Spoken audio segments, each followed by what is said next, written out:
Hold on 1 second, guys. Be right there.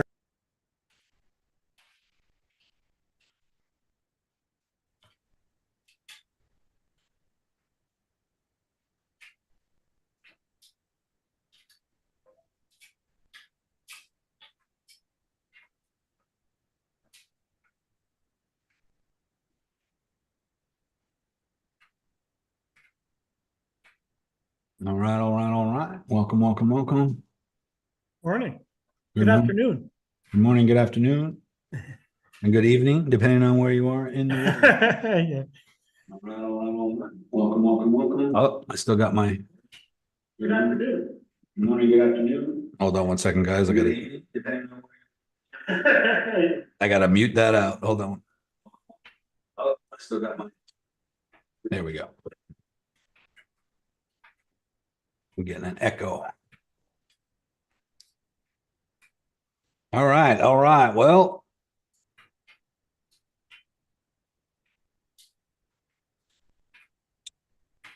all right, so let's get right to it. We got some craziness in the market. Bitcoin dipped down to $80,000. 80,500. Yep. All right. Craziness in the market. So there's a couple things obviously happening. We got all the Bitcoin ETFs out there, all the majors, all the 13 hedge funds that started their ETFs back in. Well, let me just show you right here. I'm going to go to the weekly time frame. Let's go back to right about here. This is March of 2024 when all the ETFs went live right here. And from 75K up to 126 is pretty profitable for them. And not only that, but they bought the Bitcoin.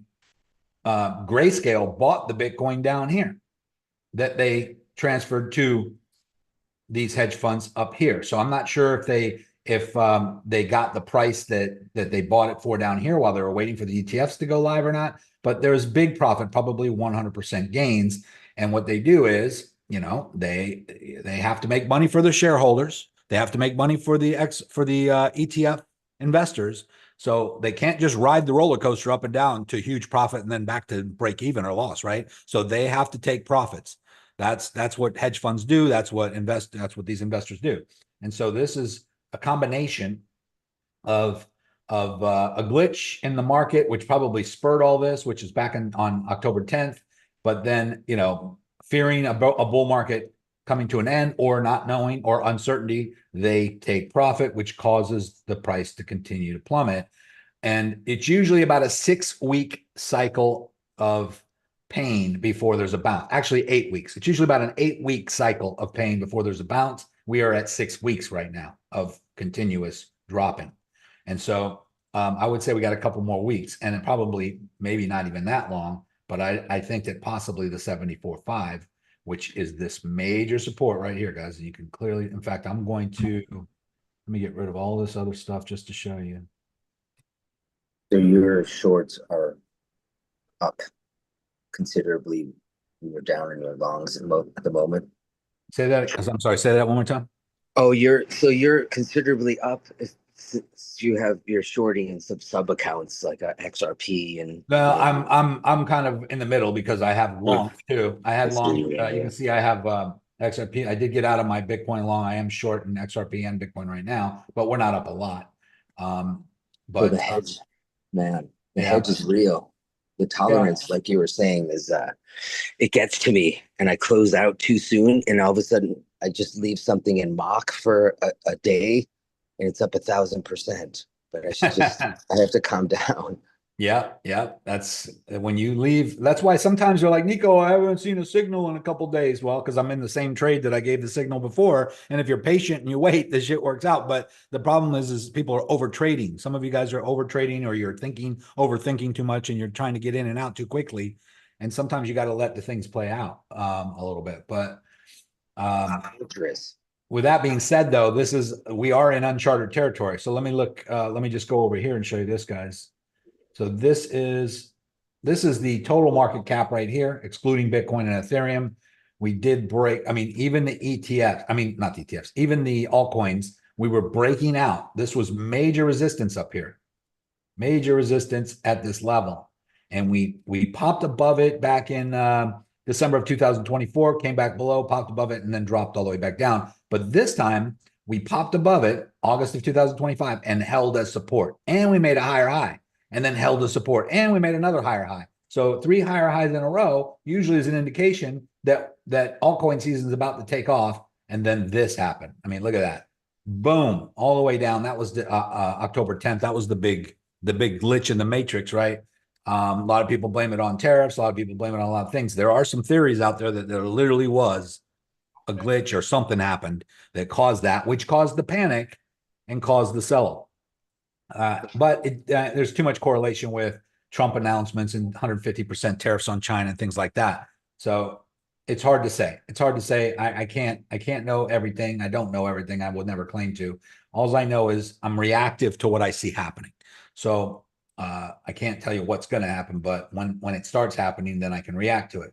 But this right here, breaking below this upward trending support line that goes back quite a ways.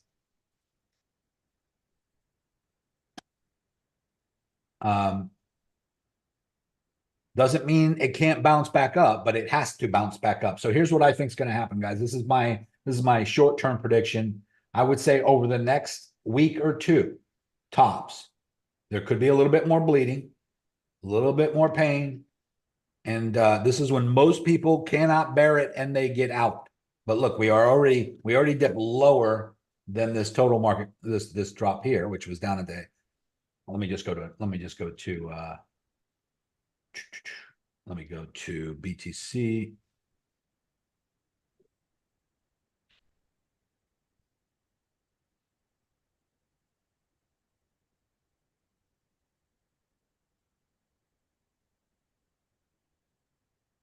So you're saying it's kind of good to go short right now? It's gonna keep No, going? I wouldn't now. No, I mean, I was short up here, but I mean, you can see we broke certain levels. You know, I said that if we can't hold at 88, you know, we need to bounce in 88. If we go back and look at, you know, the Discord, I was basically saying,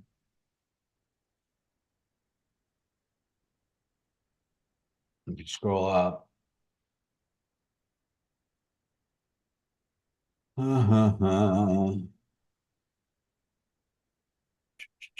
BTC broke below the CME gap and is currently retesting that level as resistance, waiting to see if we can climb back up, but there is further support at the 88 to 89K level. And then when it got down to the 88, I said wicked down to 89K level, and so far we got a nice bounce, and that might be all it needed going into this week. Still long on some of my earlier trades, and up, not on, I don't know what that, I don't know what I was trying to say. Not on the XRP long from the other day. I guess it's still up on the XRP long from the other day, just following the process. Also about to bounce somewhere. I said something about 88 if we can't hold. Let me just scroll down a little bit. I might have been on the live call. Oh, here it is. BTC coming to the support of the next zone down at 85 to 86 level. Need a bounce soon. And I think it was on the live call. So yeah, I don't, or maybe it was in the trade chat when I posted it, because I know someone asked me about it and I did post it somewhere, that 88 to 89K needed to hold. In fact, I think it might've just been here, but earlier. Broke the CME gap. I'm trying to find this because it's important to note that that was important. That was an important support level. We talk about all the different levels.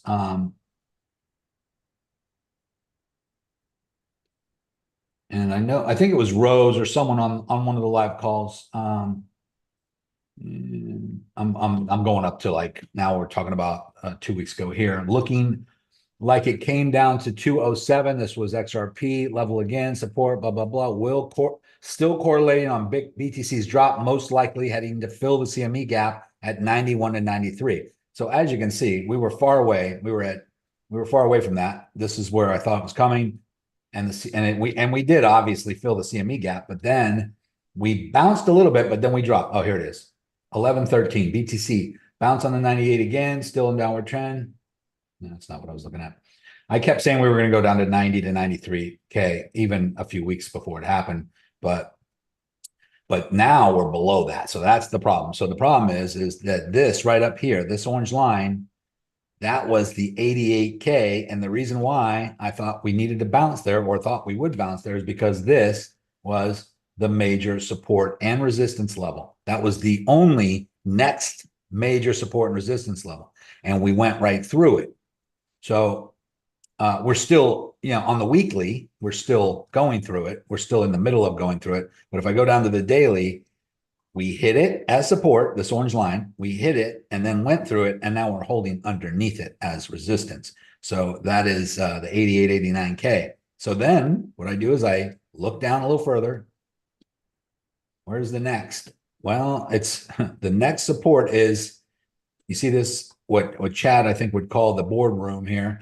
The next support is down at the bottom of that, where these two wicks are, and that is on this line, and that is 74.5. So if we zoom out a little bit, here's what needs to happen, and here's what's probably going to happen. So we got major resistance here, 74.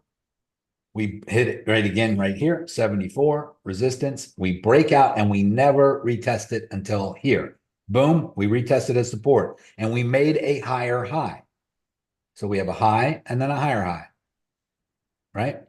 And then we come up here and we hit the top of this upward trending resistance, and now we're coming back down, and we need either a double bottom or a higher low. So we have a low and a higher low, right? This is getting to the point where it's going to be either a double bottom and bounce or a lower low. Now, if it's a lower low, that's a problem, right?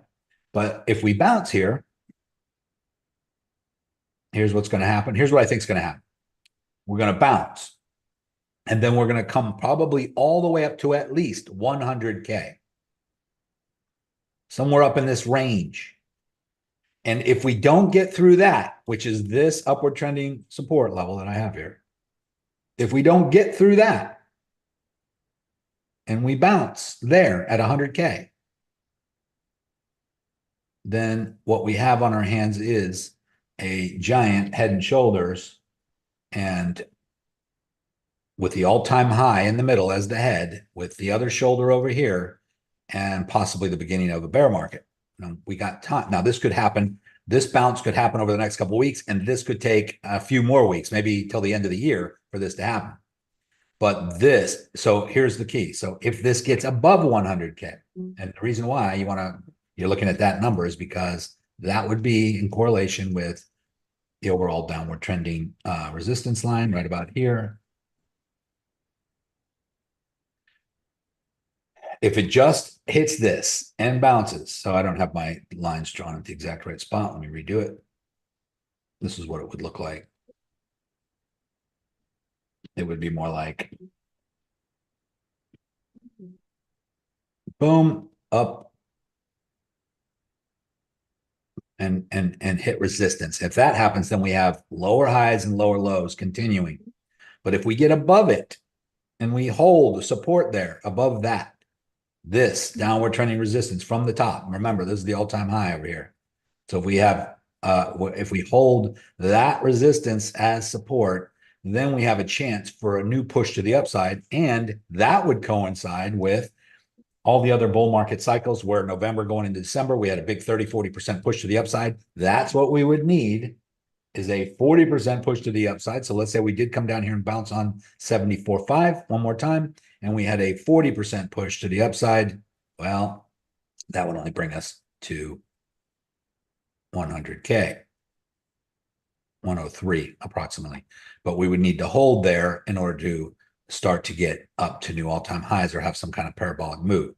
So I wouldn't call the bear market a start yet, because we never retested this upward trending support.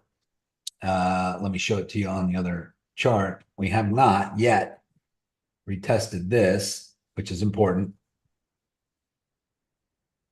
And we have not had a bounce yet from this big drop.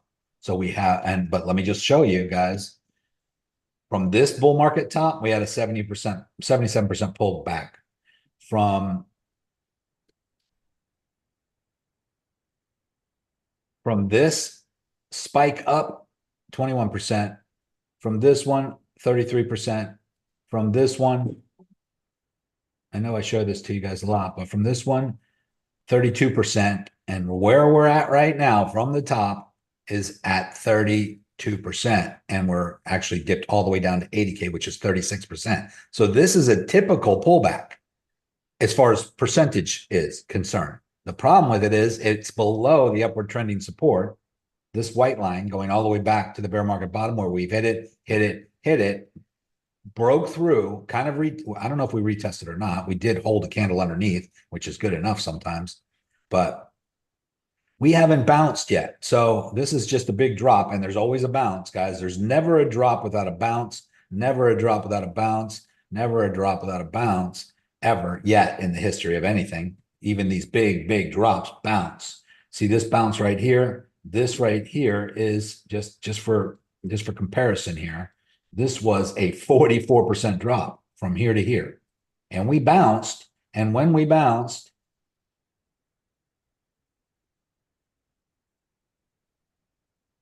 it was a 46% bounce. So, but that was still a continuation of the downward trend. So that would be the same thing as if we bounce here and come all the way up to 100K, and we could still go further after that, and that would just be a continuation of the downward trend. But we can certainly get a 40% bounce. There's no doubt. And if that happens, here's the next big play is what I'm saying. If, okay, going long here at 74 would be probably a good long position, because that is major. I'm just sorry, this white line down here, that is major support going all the way back to previous resistance. And then here, when we came down from this all-time high, we hit it here and bounced to a new all-time high. We would need to bounce there. We would need to we need to stay above 70K basically in order to stay in the bull market. And yeah, and so there's 74K is what I'm talking about, but really it's this whole zone right here. And I'm going to put this line over because that line is just the previous all-time high at 68K right there. Let me get rid of some of this other stuff. I'm just going to make it the bottom of the previous.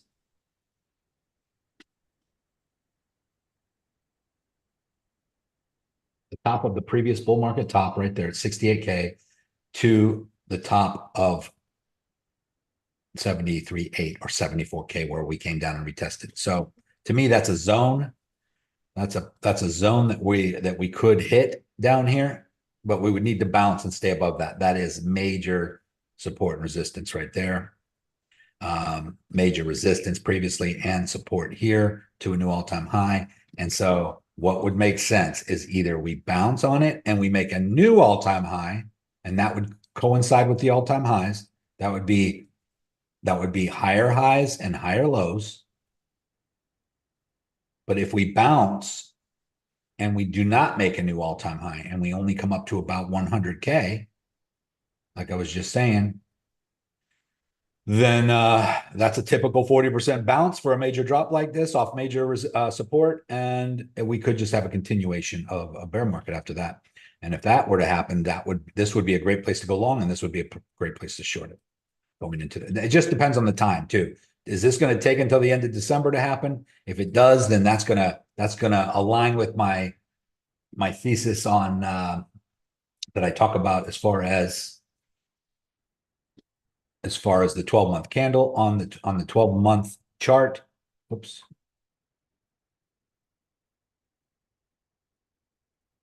Because we got 1 month and 11 days left of this candle, and this candle is red right now. And guys, there's let me just get rid of all this stuff so you can see what I'm talking about. This candle, this red candle right here that we're in, is the first time that this candle in any previous bull market has been red. There it is right there. There it is in that bull market. And here it is back in 2013.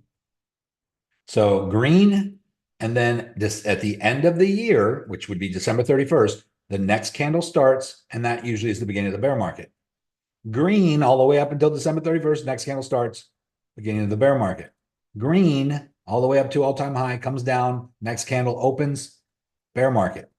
This one went up to 126 and it's currently red, which the reason it turned red is because it came down lower than the previous candle ended. So these did not come down lower than the previous candle ended. This did not come down lower than this candle. This did not come down lower than this previous candle. And so therefore, these candles had parabolic moves at the last minute before they came down a little bit and the next candle opened. Parabolic move, came down a little bit, next candle opened. Pretty much, you know, parabolic. I mean, we went huge up and then a little bit up higher and then came down, next candle opened. This one, these candles are getting smaller. This candle's smaller than this candle, and this candle's smaller than this candle. So this time is different for sure. But we have one, you can see over here, 1 month and 11 days left right there of this candle, which brings us to December 31st, January 1st, basically. And so this candle could go way up high. It could go all the way up to 150. We could have a parabolic move anytime now to the upside, which would turn this candle green again. But if that doesn't happen, guys, then yes, things are changing. This is different. This is different than every other time so far. But let's just say it comes all the way down to 75K and bounces and goes back up to 100. If that happens, this candle will turn green again because it'll get above this point right here, which is 93. It needs to get above 93 to be green. And so if that happens and we bounce above 93, it'll turn green again. And then if it gets to, let's just say 100, 102, 103, and the end of the month comes and the next candle starts, me personally, I'm going to be thinking about shorts. I will probably short in at least one of my accounts, just in case that is the top, in case the 126 was the top. But we could see at least one more bounce up to the upside. Now, the other option is it bounces and we have a parabolic move to the upside, which is also possible because that's what's happened every other time. And what I mean by that is every other bull market in November, I mean, just hold this mouse right here. And during November going into December, we had a 40% pump to the upside. And that's where we're at right now. A 40% pump to the upside would only bring us to 100K. So what are you thinking, Nico? Are you thinking this is like a last pump and dump, or? Well, it's kind of like a wait and see. I'm thinking that if we get past 100K and we can hold a support, then yeah, we could see a rally to the upside and we could see bull and bear market cycles kind of ending. And then we could have a parabolic move or a super cycle to the upside. And this time would be different. However, if it cannot get past 100K, if we bounce and it cannot get past 100K, and then we see some further downward trending happening after that bounce. So in other words, we bounce here and we start to come up and we get back up to 100K, but we can't break back above this upward trending support line, because that's right around 100K right there. If we get back up to 100K, boom, and we cannot get through, that would be retesting the Then we just short the shit out of it. Then me personally, I mean, I'm never convinced 100%, but that would tell me that this time it might be, well, there's too many factors. Okay. So what I have to do is, let's say that there's 5 things to check off the list to determine a direction. Okay. And one of those things is the 12-month candle done? Well, if it's December 31st, then it's done. The next candle started. If at that time we have not made a higher high and we are still basically staying below the downward trending resistance, which is this one, staying below that, it comes up and hits it. Let's say it can't get through and it's right around 100K, or it comes up and hits this downward trending resistance right here at the same juncture that the upward trending support was, right at 100K, boom, and starts to come back down. Me personally would think, okay, well, that's check number 3. So we had an all-time high 126, and it happens, it's the end of the year of a 3-year bull market cycle. That's check number 2. We have major support being broken all the way down, several of them. I mean, we had one here. We had one here. This was support, breakthrough, resistance. And then we started to drop. And then we hit 112. We broke through that. at the 112. That was major resistance, support. We broke through that and retested it as resistance. And then we dropped down to the overall upward trending support. And then we broke through that. And then we dropped down to the next support level, which was 88.89, and we filled the CME gap and we broke through that.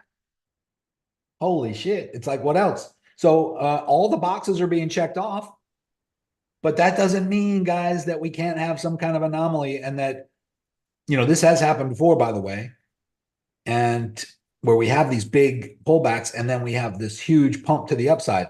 The problem is where is it going to pump to? So if we pump now, it would need to make a higher high. So in other words, if it does pump, great. If it breaks through the 100, great. If it gets all the way back up to previous all-time high, 123 to 126 range, and it breaks through that, great. That means we're going to have a new all-time high. We are going to shoot up higher.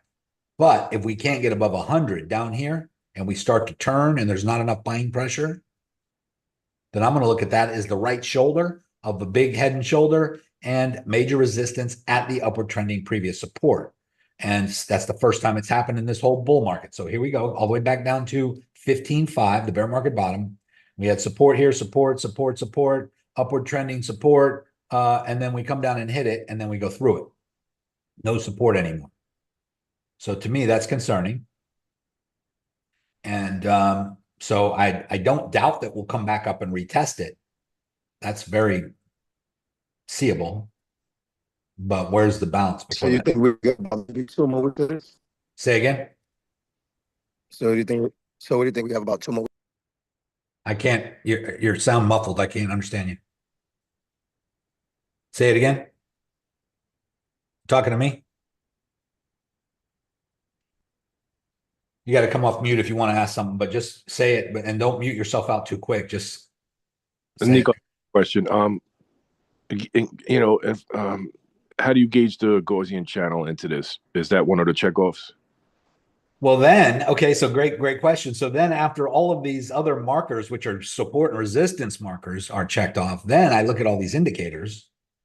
And on the indicators, guys, it's not looking any better. I mean, it's just confirming all of that, right? So if we go to the Gaussian channel, we are on the 5-day, we are in the red and hitting the bottom and going through the bottom. So let's just look at that. This is the 5-day Gaussian channel. We hit the center line, and then we dropped down through the bottom. Okay. These candles are red after they go past the center line. We're in a different channel. Say that again. I'm sorry. It looks like we're in a different channel. You're not even in the Gaussian. Drop right. It dropped through it. So all we can do is go back and look at what happens, generally speaking, when we go through the Gaussian channel, is we hit the middle, which is what happened. We hit the middle, and then we broke through the middle and came to the bottom. Hit the middle, broke through, came to the bottom. So this is why we could get that bounce back up to 100K. If we get the bounce back up to the 100K, that would bring us back up to the center line of the Gaussian channel. Right there. Look, if I hold my mouse at the center line, that's 101K, right? So, and if we look at history, that happens. We wick below the bottom of the Gaussian channel and we pump all the way back up to the center line. But if we can't get through that center line and we bounce on between the center line and the bottom, that's when the Gaussian channel can turn red, and that would be the beginning of the end as well. This is an indication of a bear market. So look at this. Same thing happened here.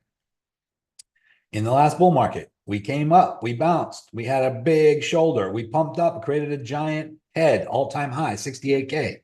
Very similar. And then we came all the way down lower, and then we bounced. This would be equal to us bouncing up to 100K. And if we can't get through that, that could be the beginning of a bearish cycle. If there is such a thing as bull market and bear market cycles, we could have another one. If bear market and bull market cycles are over, then we could see something different this time. But I can't assume that they're over when they've always happened, or at least in the last 3 bull market cycles. And you can't even say for sure that the first bull market cycle was even a bull market cycle, because Bitcoin just started, right? So if you go back here to the beginning, is this a bull market cycle, or is this just a launch of something crazy that took off? And then is this a bear market? I mean, it was considered one because it lasted so long. So, but as you can see on the Gaussian channel, we stay above the Gaussian channel and we only come into it and get below it during a bear market. Bull market cycle, we test it, we touch it, bounce. Once we come into it, touch it, can't get back out of it, come to the bottom of it, and can't get back above bear market, the red. And then same here, next bull market top. This was 2017. We touch it, we come get sucked into it, we can't get out of it, we come to the bottom of it, we always bounce on the bottom of it and go back up to the center line before it turns into a bear market. And that's happened over and over and over again. So this is what I was just talking about. Here was the last bull market. We came down and touched it. We got out of it for a second here, but only to double top. We got sucked back into it. Hit the center line, came to the bottom, retested the center line, couldn't get above it. It turns red, bear market. So we are, guys, I mean, listen, I'm not making shit up. This is what it is. We are through the bear market. I mean, we were through the Gaussian channel. Now, could this just be a big wick back up to the center line? Yes. And I'm expecting that, to be honest with you, which would bring us up to about 100K, which is what I just said a minute ago. And generally speaking, we don't have big drops like this without a nice bounce.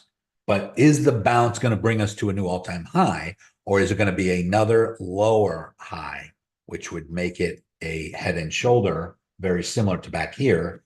This would be the left shoulder. This would be the head. And the right shoulder over here, if we were to bounce up to that center line, which would be the 100K zone, as this starts to curve around, right? So if that happens and we come back below, okay, then what? Okay, it was a bearish market. Okay, that's fine. Then we come down to what? Where is it? Where is the bear market going to end? Is it 60K? Is it, is it 51, 38, 30? Is that all possible? Or is it just going to stay above 70? Because if it stays above 70, guys, then there really is not going to be a huge bear market cycle. If we can stay above 70K, and I'm not even saying 74, I'm saying 70. If we can stay above 70K, then we're still in the bull market. And maybe it's just a big dip, no problem. We can handle it. We've handled it many times before. And then we could just, and even if it takes a long time to climb back up, that's okay. At least we're staying above 70 and that's the new low. Great. That's fine. And then things will just climb from there. So, yeah, I'm not. So another question, Nico, you would treat ETH and XRP the same, right? As long as they're correlating with Bitcoin, right? Nothing's changed yet. But now I'm glad you brought that up because here's the other option that could happen. Yeah. All the XRP ETFs are launching. Solana ETFs are launching. Big hedge funds are pulling their profits out of Bitcoin and moving them into these other ETFs. That's what they have to do for their clients. So what does that mean? Does that mean Bitcoin's over? No, it's just cyclical. They're just moving from one profitable investment to the next. So that's when we see decoupling or non-correlation with Bitcoin. So if that happens, Bitcoin could get stagnant, where it just flounders around. Maybe it bounces down here and then comes up back to 100. And then maybe it does its little, can't get above that. And this is considered bear market for Bitcoin. But all the altcoins then take off.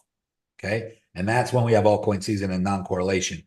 And I think XRP is probably the next runner for that because of all the ETFs that are launching right now. Even Brad Garlinghouse is congratulating these hedge funds publicly for their launches. I posted that in the Signal channel. And, going into Thanksgiving, guys, I mean, Nico, we can see some big things. Yeah.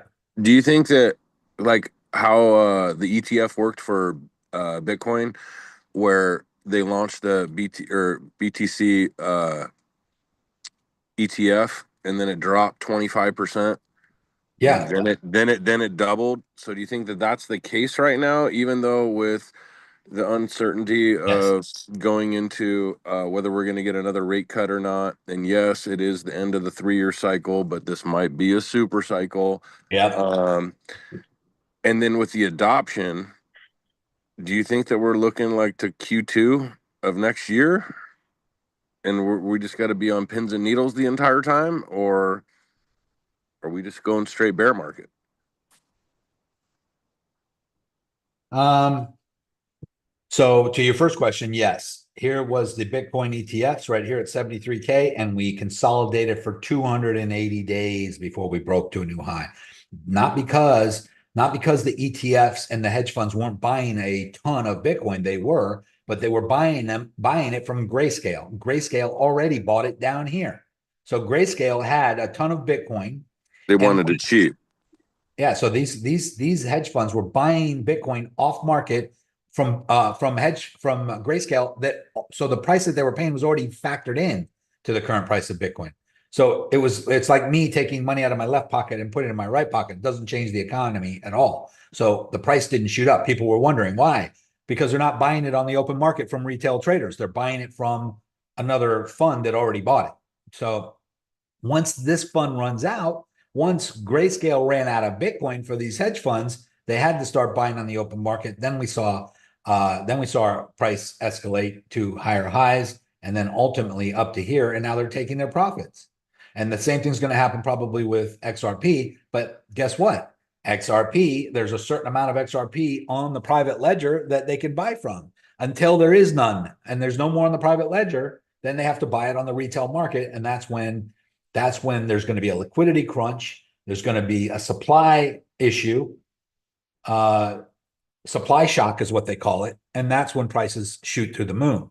And so, yeah, pins and needles, my friend, until it happens. You just got to wait. There's nothing you can do about it, right? You just got to make sure you have enough of it so that when that price appreciation happens, when that mass adoption and that mass appreciation happens, you benefit from it. But yeah, this is the hard time for traders and investors, is because most people feel this pain. They're like, oh my God, I had this much in my crypto, all my crypto's going down in value. I've lost so much money. Well, you didn't lose anything unless you sold it at a lower price. That's called unrealized loss. Unrealized loss is just, okay, you're negative. I mean, you're not negative, but you had this much and you still have the same amount of crypto, but its value is down here now. So you're thinking, shit, like if you had one Bitcoin, if you bought one Bitcoin up here at 126 and now it's worth 85K, you're going to think you lost 40 grand, right? But you didn't, because you still got the one Bitcoin. So as long as you don't sell it at a lower paper, price, you just got to wait. Now you could buy more down here. So let's say you bought one Bitcoin at 126 and then you just bought one more Bitcoin at 85K. Okay, let's just do the math. You bought one at 126,000 plus one at 85,000. That equals 211,000 you have invested in Bitcoin. You take that number and divide it by the two purchases, and your average price is 105,000. That's dollar cost averaging. And so now you got your total investment, or your total cost per Bitcoin is 105K. Let's say Bitcoin drops down to 75K. You bought one at 126. Let's just say you had enough money to do this. Plus you bought one at 85,000. And then it drops down to 75K. Plus you bought one at 75,000. That's a total of 286,000 you have now invested. Divide that by the three purchases, and your average price per Bitcoin is 95,000. Doing pretty good now. But that's what smart investors do. But imagine if you bought one at 126 and you sold at 85 because you couldn't stomach the pain.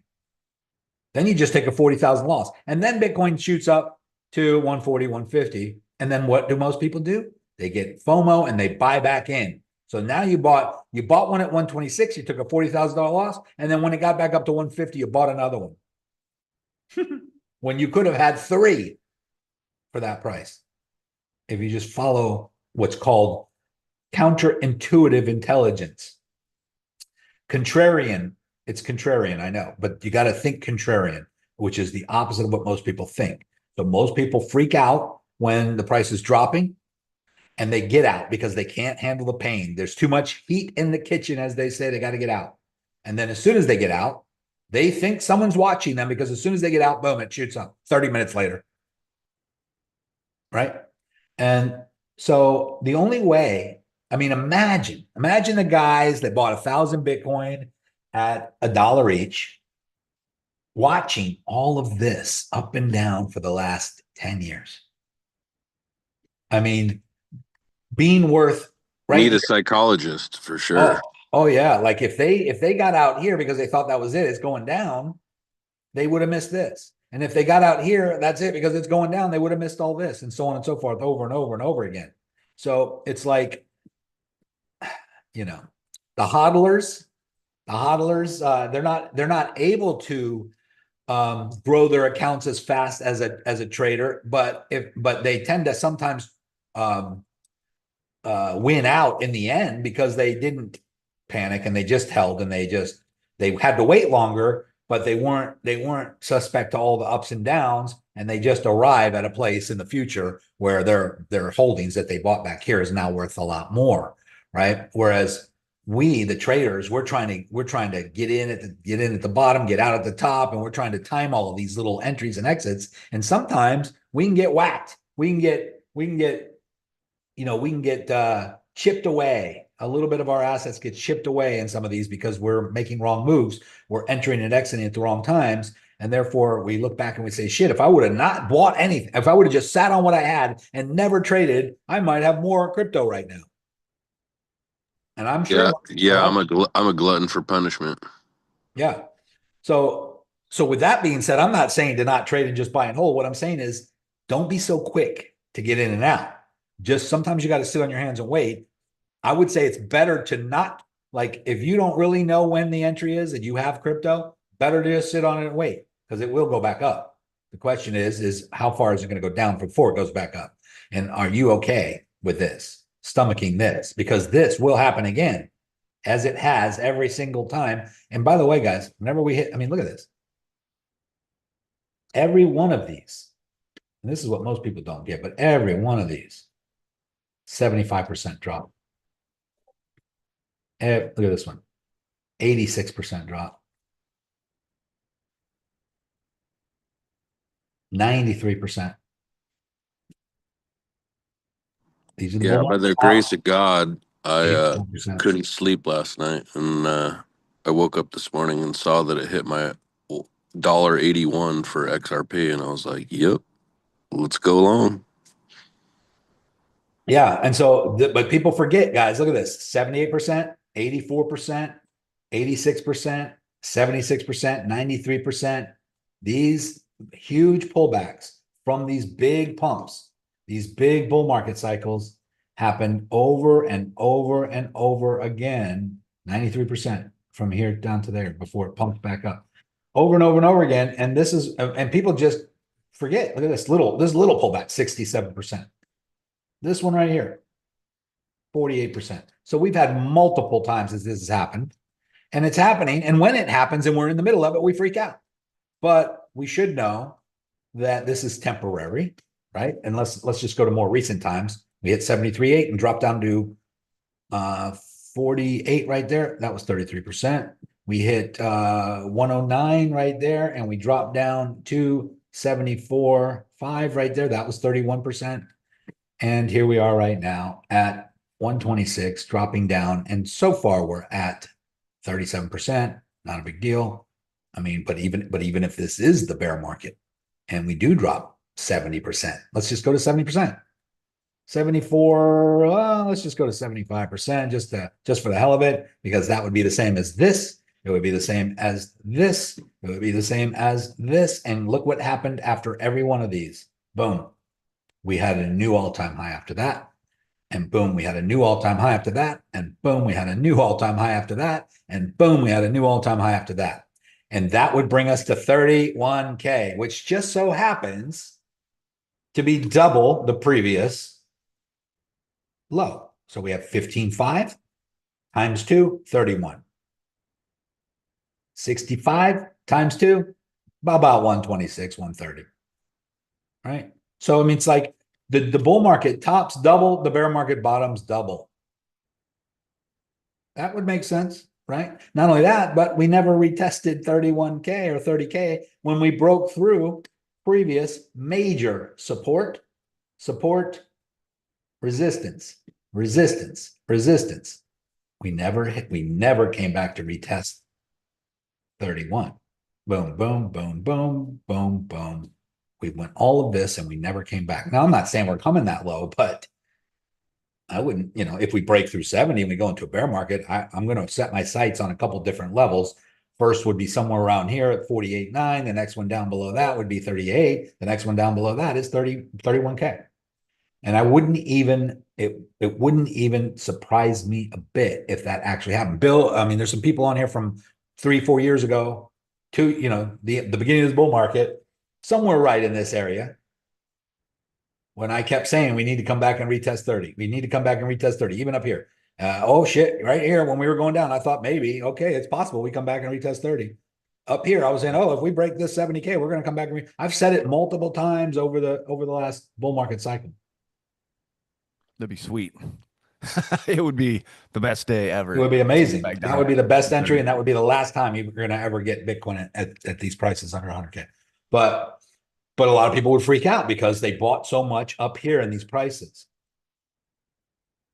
So just don't freak out, guys. Just hold steady because it is normal. Now, my mother, everybody, I mean, everybody asked me this question. Well, shouldn't I, if it is going to do that, shouldn't I get out and like move all my Bitcoin into like USDT and wait and then buy it back at a lower price?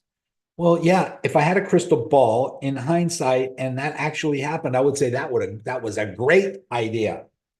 But what if you convert your one Bitcoin to USDT and it bounces here and shoots up to 180? You're going to be mad that you're sitting on USDT and that you didn't hold your Bitcoin. Not only that, but if you convert it all to USDT, you're going to have a huge conversion fee. And then if you buy back Bitcoin, it's going to cost you a pretty penny as well. You're going to lose $8,000 to $10,000 just in that transaction. So I don't know if you guys know this, but if you have a whole Bitcoin around 100 grand and you sell it to USDT or USD, you're looking at about $7,000 to $8,000 exchange fee.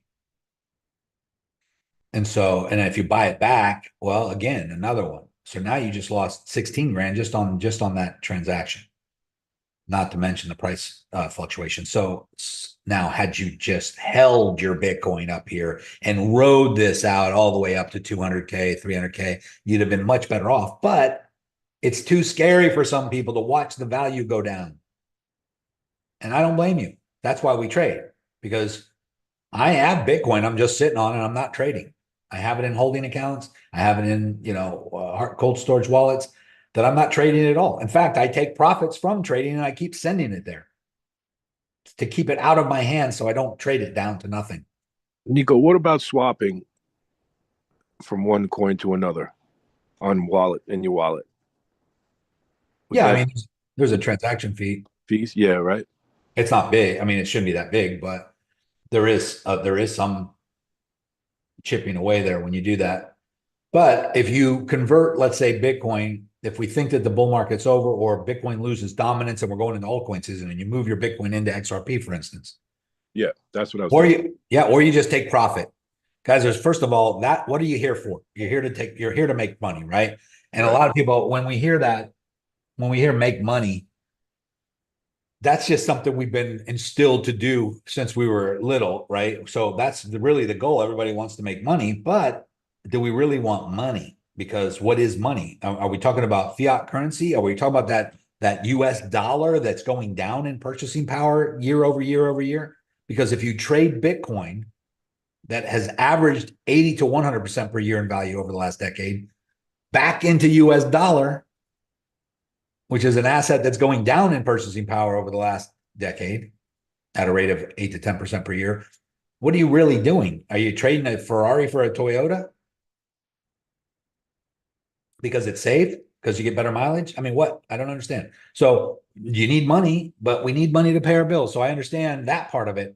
So it might be perspective. If you have current income from a job or a business that you are able to cover your expenses and live your life while you play this game with crypto, then more power to you. That's, that way you can accumulate crypto and grow your wealth, because that's the reason why we work so hard in the first place for US dollars, is so that we can take it and invest it in things that go up in value faster than inflation, faster than the depreciation of the US dollar.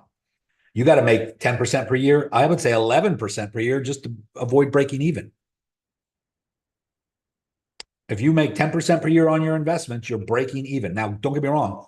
Breaking even is better than losing money, But like if you just have money in the S&P 500 and you're averaging 10% per year, you might think you're making 10% per year, but you're not, because the dollar is losing 8 to 10% per year in purchasing power. So you're breaking even, but that's better than not having any money in anything.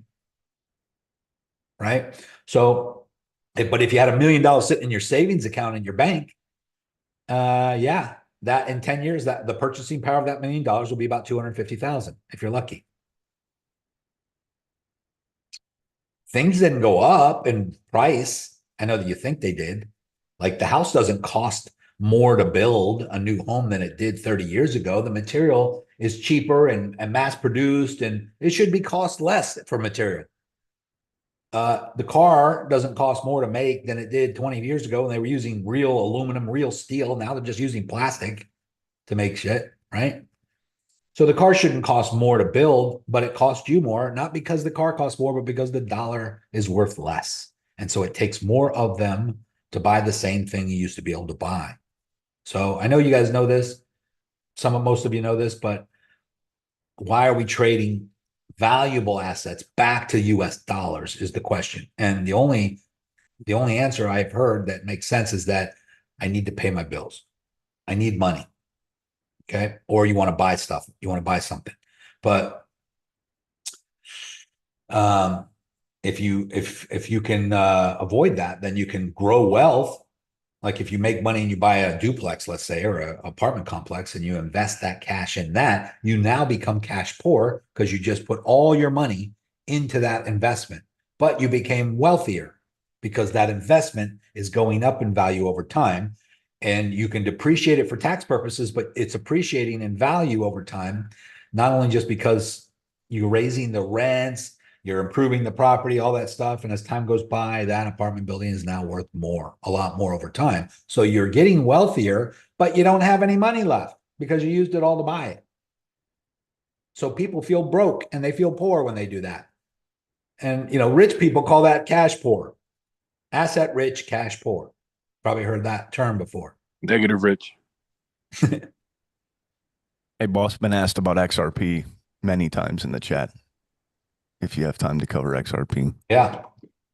So what I'm just suggesting, guys, is just keep buying the assets that tend to continue to go up in value. Ideally, Nico, we were always talked about borrowing against Bitcoin, or even paying for things with Bitcoin. That's, also the goal, or the future end over. Yeah, I mean, you could. I mean, there are people that will accept Bitcoin in exchange for stuff right now. But is it a good idea to do that? I don't think so. Let's just say you're buying a watch from somebody and he says it's $20,000. Let's just say it's a high-end, nice watch, $20,000. I accept Bitcoin. And you say, oh, great, I got a lot of Bitcoin. And you transfer the Bitcoin to that person for the watch. Now you get a watch that's worth 20 grand and you just transferred $20,000 worth of Bitcoin. What did you pay for that Bitcoin? Did you pay 20,000 for it, or did you pay 10,000 for it and it doubled in value in the last year? So you might be saying, well, I only paid 10,000 for that Bitcoin and I gave him $10,000 worth of Bitcoin now. But really you paid, you didn't pay, I mean, you paid 10,000 for it. So if you look at it from the dollar's point of view, you got a deal. You bought something that went up in value and traded that for something else. But that watch is not going to go up in value as fast as Bitcoin is. So maybe another year from now, that $20,000 worth of Bitcoin you traded for that watch will be worth 45, 50,000. So what did you really pay for the watch? The watch is still worth 20, 25 maybe, but you really transferred something that goes up much higher in value than even that watch. So, and if that Bitcoin goes up to 1 million or 5 million, you might have paid hundreds of thousands for that watch.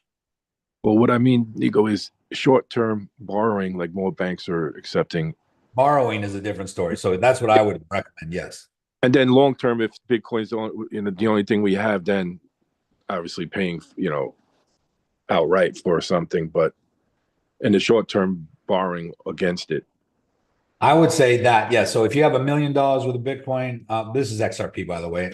We're at $1.97, and I think we're, nothing much has changed since our last call, guys. We are bouncing on the floor down here, this zone that we're in. and we're actually went through it a little bit, but we actually bounced and came back up. So you can look, we have a long wick to the downside right there, very similar to these wicks here and this wick here. And we did suck right back up. I mean, that was $1.82 for XRP. That's what we came down to, $1.80 about, $1.80 right here to be exact. And then we pull right back up to $1.99. That would have been a great buy. And Yeah, I got in at $1.81. I shorted at 201. I probably should have got out of that because I was much more in profit. But if we come back above this downward trending resistance line, which it looks like we are, so let's go down to a lower time frame, see what it looks like. This is the overall downward trending support line, rather. The overall downward trending support line, we did wick below it and we came back above it. It looks like, right? Boom, boom, right back above it. Are we going to hold as support now? Because if we do, then we got one more thing to clear first. So let's just look at it. I'm on a 1 hour time frame. We got back above the bottom support, and now we got to get back above the downward trending channel, probably right there. I would say we need to get above 210, and we need to make a new high right above 207 about, but we need to get above the previous high on that resistance level, which is right around 210, which I have no doubt we're going to do, guys. It's just a matter of when. So why not now, after it's just bounced on the major support, where every single time so far for the last year that we got down to this level, we bounced and went much higher. So you can just go back and look. This was June of 2025, April 2025, February of 2025, December of 2024. Every time we get to this zone, we bounced out in the last year. Now, it doesn't mean it's always going to happen, but we had a nice, slow, long, steady downward trend, which, except for this big drop, and that even sucked back up very quickly. This is when we came down to $1.26 from whatever the glitch in the matrix was that caused that. Boom, and sucked right back up above this line. Look at that. Perfectly, we came right back above the line. Boom, and held support. Now we continued the downward trend, but we held support, and now we're back above that again. And generally speaking, when we go below it and then come back above it, that's usually a rise to the next, to the resistance, which is the top line here. Now, inside this downward trending channel, we have another little channel here. So I would say we need to get through that first. And if we do, and we hold it above 110, I think we'll probably climb back up to these levels again. And then if we break that, that's when XRP is going to be mooning to the next high again, when we break out of this downward trending channel.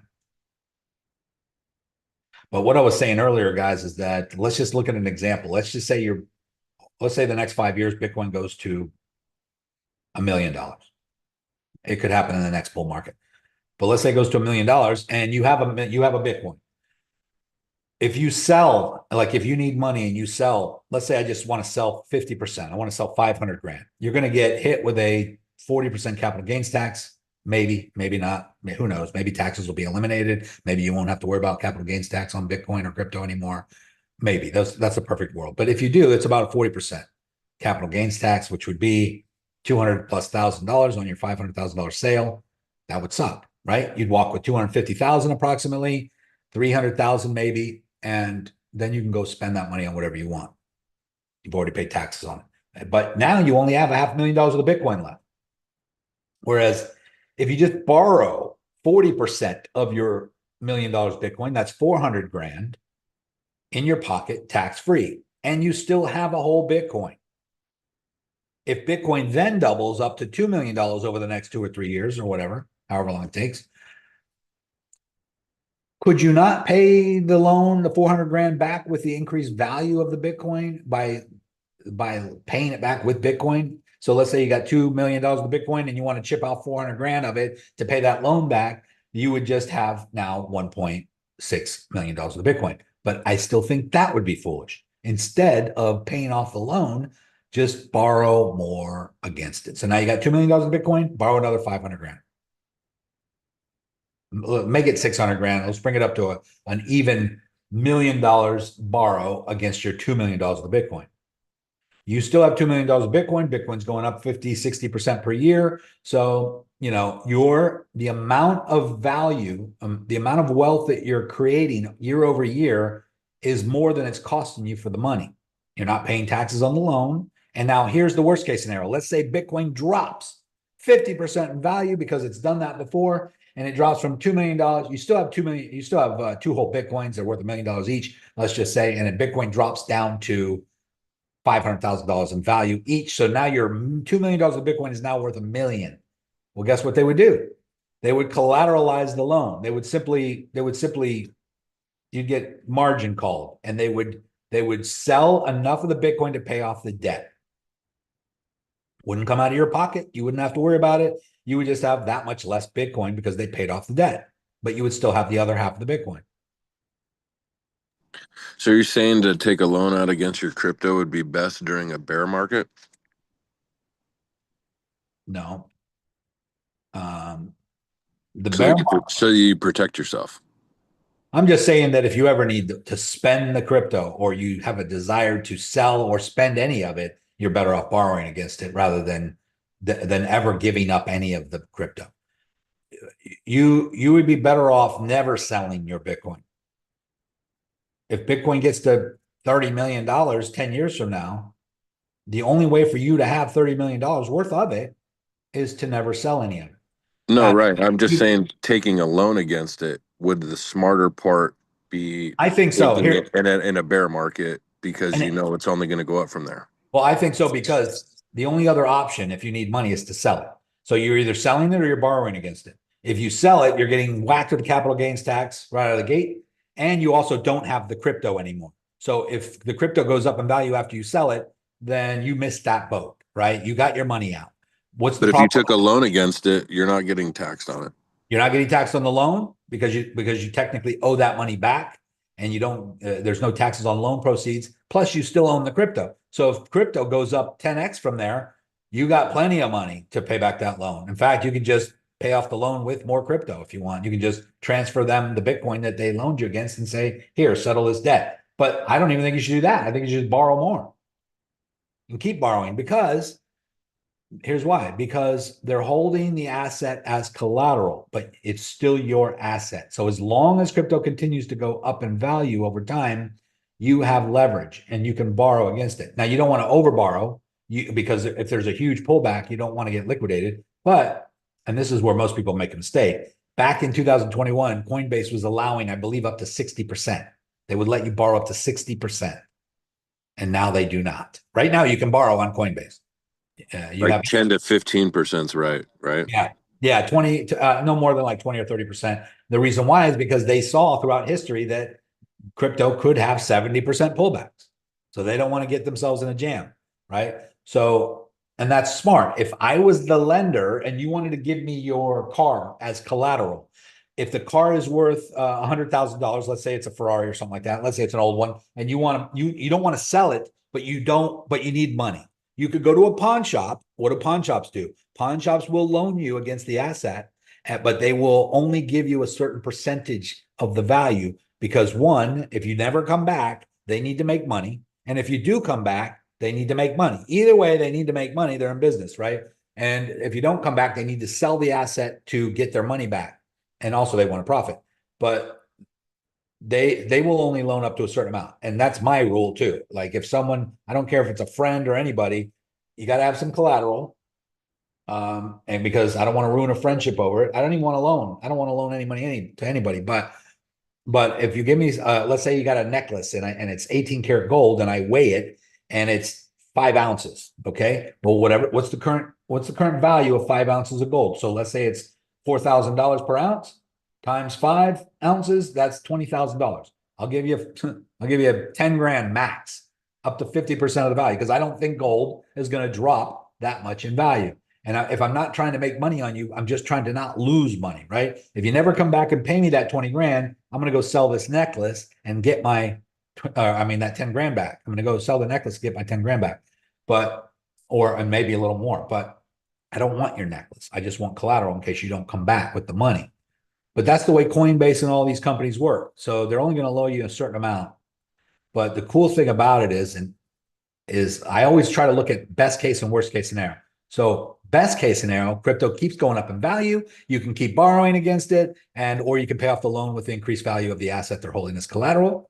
Or there's a crash. So you got $1 million worth of Bitcoin. You borrow $500,000 against it, and Bitcoin drops 50% in value after you borrowed the money. Guess what they're going to do? They're going to liquidate the other half to pay back the loan. You walk with 500 grand cash. No taxes, no nothing. You don't owe them anything.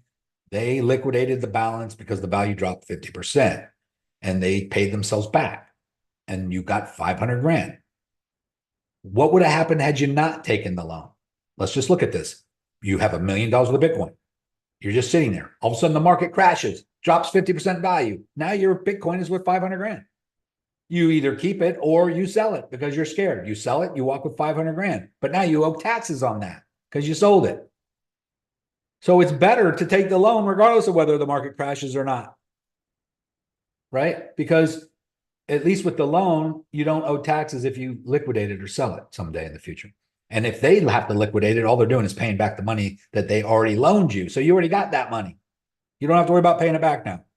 So there's a couple ways to look at it, guys. Those are worst case scenarios, but never borrow more, too much. Don't over leverage yourself. Back in the day, there might be some people on this call that remember back in the day when we used Nexo, we could borrow up to 80%, 70%. Nexo got hurt. A lot of people got liquidated. When Bitcoin dropped 20, 30%, people got margin called. They lost their loan. They lost crypto because Nexo collateralized those loans. They took the crypto back. They said, screw this. We're not, it's dropping more than what we allowed for that loan. So no lending company is going to loan that much anymore because they learned their lesson from 2021. Can I you have a go? question, Nico. Say again? I have a question. Go ahead. Hey, so I've heard you mention in the past, or I'm sorry, maybe it was this Jake Clever fella, but something to the like of if there's a scarcity in XRP, there would be like an outside chance that the exchanges themselves just take whatever you have in terms of XRP on their exchanges, and they might give you back what you paid for it, but they're not going to give you the current value of the XRP coin, right? Which is the reason you would want to move whatever you have in terms of XRP to a cold wallet. Is that right? I mean, that's the fear. Whether Right. that happens or not has yet to be seen. That's like the fear of run on the banks. If there's a currency collapse and there's a run on the banks won't have enough money to pay everybody. But so that is a fear that people have of happening. And so therefore they don't keep all their eggs in one basket. They don't leave too much money in the bank. They invest it, they pull cash out, they keep it under their bed, they buy gold, silver, and all these things to prevent that catastrophe from happening. But that doesn't mean it can't happen, but it hasn't yet. So I'm not overly worried about it. You are, I think on Coinbase and some of these other platforms, you are the equivalent of FDIC insured up to like $250,000.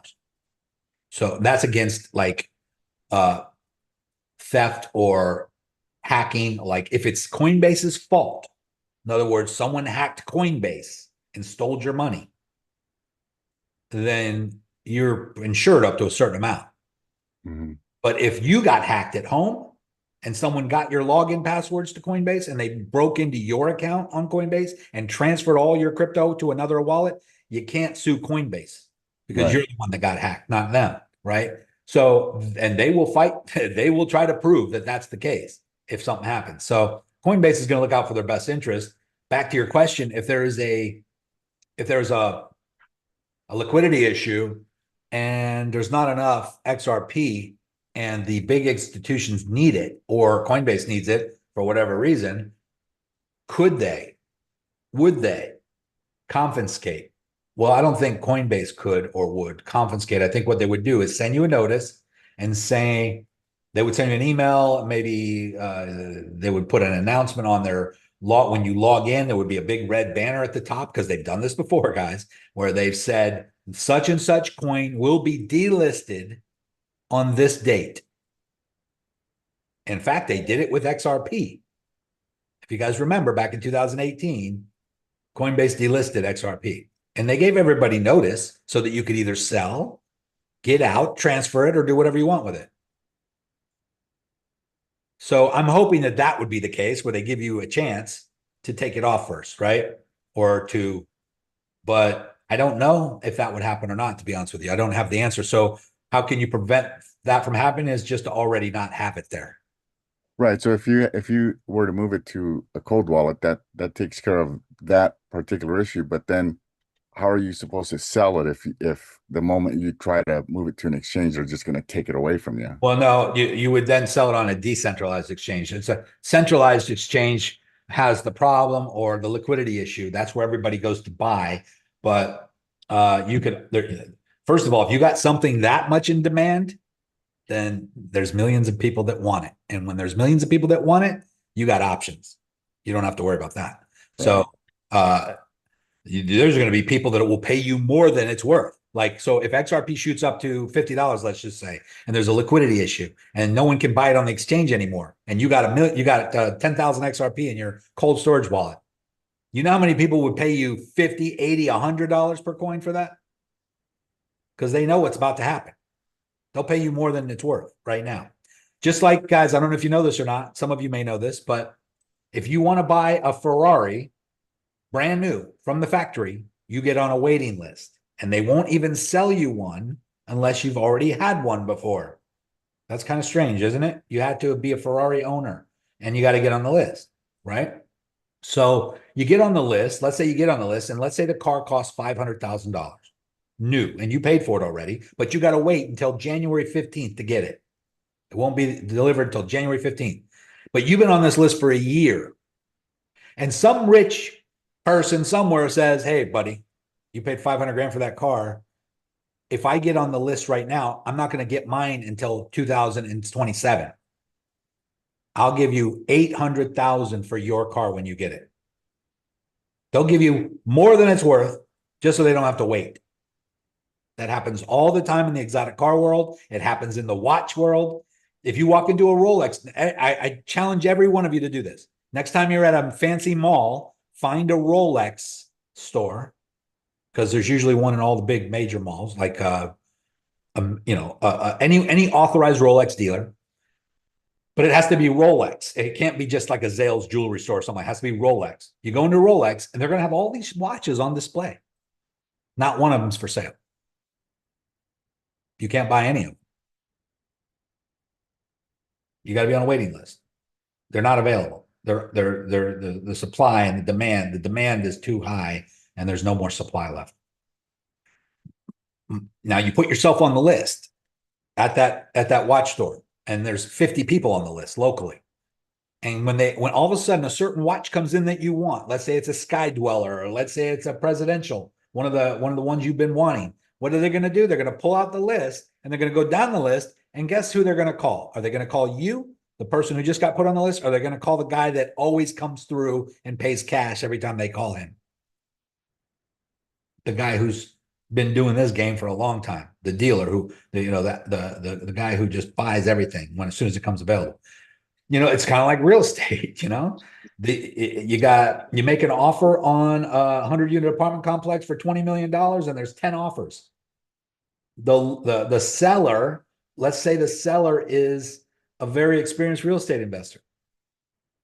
And your offer is 10,000 less than all the other offers, but you're known to close. You're known to close deals cash the next week without any problems. Guess who they're going to take? They're going to take you. They don't care if other people offered more money, because those people aren't trusted and proven. So, I don't know. We got a little bit off track here, but my point is that weird things happen in these markets, and especially when something is in big demand. So this could happen if there's a supply shock on XRP, and there's not enough of it anymore. Now you might say, how could that be possible? There's billions, 100 billion XRP. Well, if institutions start buying hundreds of billions or tens of billions of dollars worth of it, there's going to be something called supply shock. And the exchanges are going to be running out. They're not going to be able to keep up with the demand. And then as the price starts to go up, retail traders like us start to buy in, our little $50 here, $100 here, 5,000 here, 10,000 here. And all of a sudden that starts to add up, right? And millions more, hundreds of millions more comes in the retail market. Boom, they run out. But then they look and they see, oh, there's 1,000 people on this platform that have $5 billion worth of XRP. Should we take it? Should we take it from them? Offer to buy them out, or freeze their assets and just pay them off in litigation? I mean, so because Coinbase could be getting offered, $100 million more for it than what they have in their supply. Are they willing to get sued by you and then eventually settle a year down the road for exactly what you paid for it to make an extra 100 million? What do you think? I don't know. I mean, I don't know if they would do that or not, but I would rather it not be in their control to begin with. So I do have some on that platform because I've never had a problem with XRP, and I've been able to sell whenever I want or transfer whenever I want without any problems, but I wouldn't put it past them. I mean, I do remember when they delisted it back when XRP was going through their SEC, lawsuit. And yeah, in fact, there was some people in this group in Crypto Renegades back then. I don't know if she's on right now, but me and her used to have conversations about, she wanted to know what she should do with her XRP. She can't move it off the exchange. It was frozen. It's delisted, all this stuff. And, people were having that issue back there. And we had no idea that XRP was going to get to where it is right now. We were just believing in it back then when it was 15 cents, 16 cents. Since you're in that topic, tomorrow is going to be the 22nd. What do you think is going to happen with Swift? I don't know. I mean, that's supposedly the day that we switch from 50-50 on the crypto blockchain transaction settlements. We were 50%. In other words, they've been testing it out for 6 months to 100% going digital. I don't know if there's going to be an announcement, the government announcement, but that is supposed to be the deadline. That's supposed to be the day, which is tomorrow. So it's just funny also, that's another catalyst. Look at this. We just so happen to be bouncing on support, bouncing on the downward trending support and the overall floor at the same time we're going into the 22nd. Is all this coincidental? I don't know. Because we could see a parabolic push to the upside after tomorrow, and it could look like this, all the way back up to these levels, 360. That would be, and that would just be pushing the previous high. If we break through this, we could be seeing $4 or $5 XRP here in the near future. I have this line up here because that's what I'm thinking, somewhere up here in the $5 range first, and then after that, $7.50. After that, $10. These are all levels that I think we're going to get to, and who knows? It could just shoot. It could just go right through all of that, but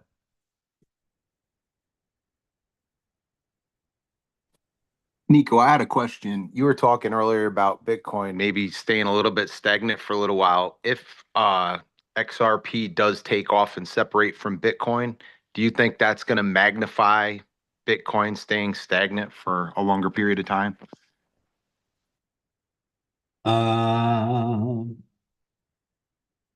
a period of time, yes, but I don't know how much longer. I mean, that's usually that cycle, that altcoin season. It's usually a season.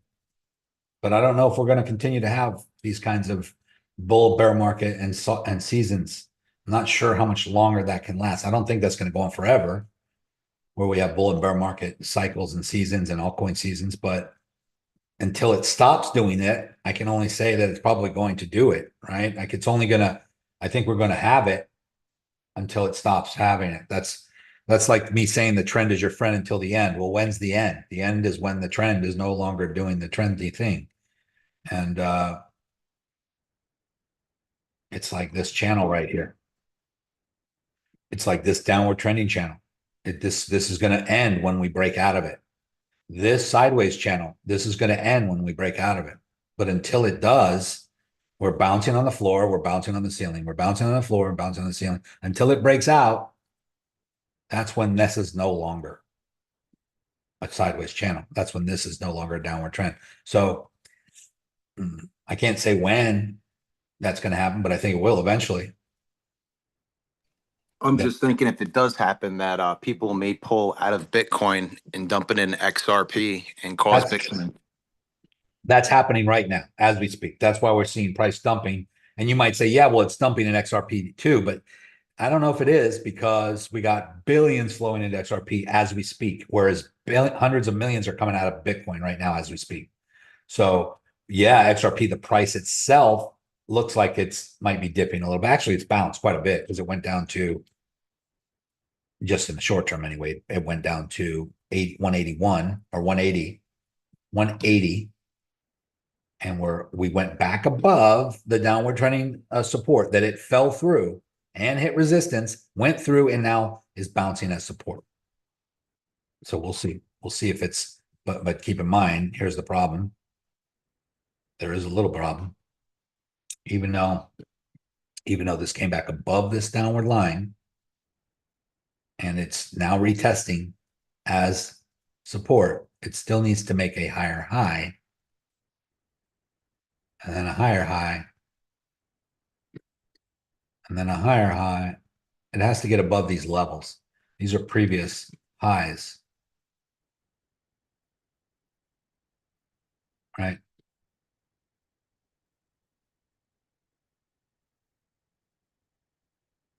As we ascend back up and out of this.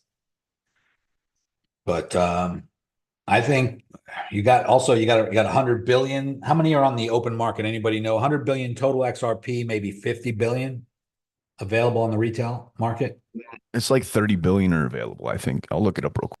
30 billion. So not even the amount of the total amount of supply. And a lot of people don't realize that. They're just like, oh, there's 100 billion of them. That's why the price is never going up. That has nothing. There's two ledgers. There's the private ledger. There's the public ledger, and eventually they will merge.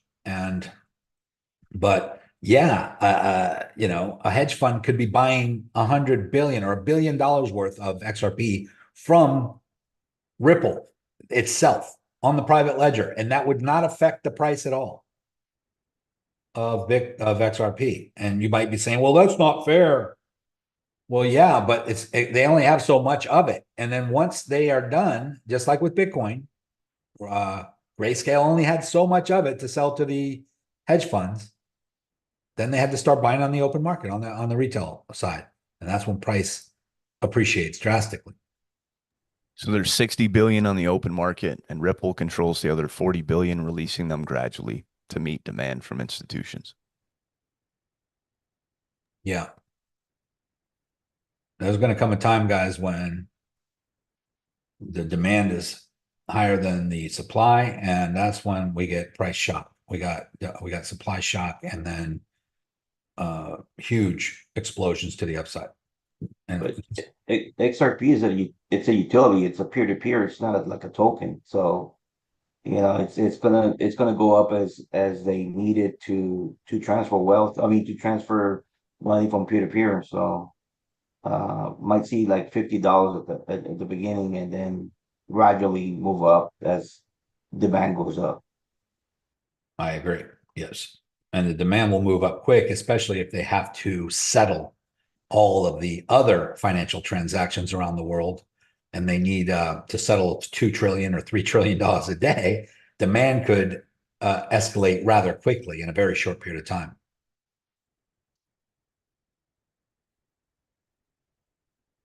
And these things I've been talking about, guys, it's not my opinion. This is not if this happens in a perfect world, if Ripple gets all these contracts and all these banks want to do business with them, and the government's they already have them. It's already in place. It's not a question actually of if anymore. It's when. They've already been working on this for years, and they're already in the position to flip the switch. So it's not a matter of if, in my opinion. It's more of a matter of when. And Ripple doesn't have to get the entire market in order for it to go to $500 or $1,000 per XRP. It just has to get a small percentage of it. Just like Bitcoin, guys.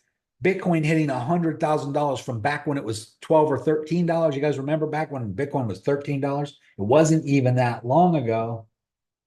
if you think about it, let me just show you real quick. It wasn't that long ago. Let's just go to $13 Bitcoin.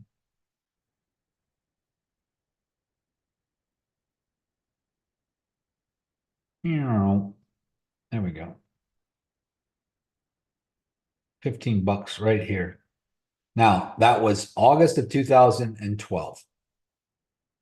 December 2012 going into January 2013. Okay, now that is 10 years ago, 12 years ago, but look what happened right after that. I mean, it went from $15 to $270. $15 in January of 2013 to April of 2013. 4 months, it went to $264. 264 divided by $13 is a 20x in 6 months, 4 months. So if XRP were to have a 20x from where it's at right now, that would bring it up to what, 38 bucks. And it's not that it can't happen. It happens over and over and over again. And you might say, yeah, but that's 10 years. That took 10 years for Bitcoin to get up to 100,000. Yes.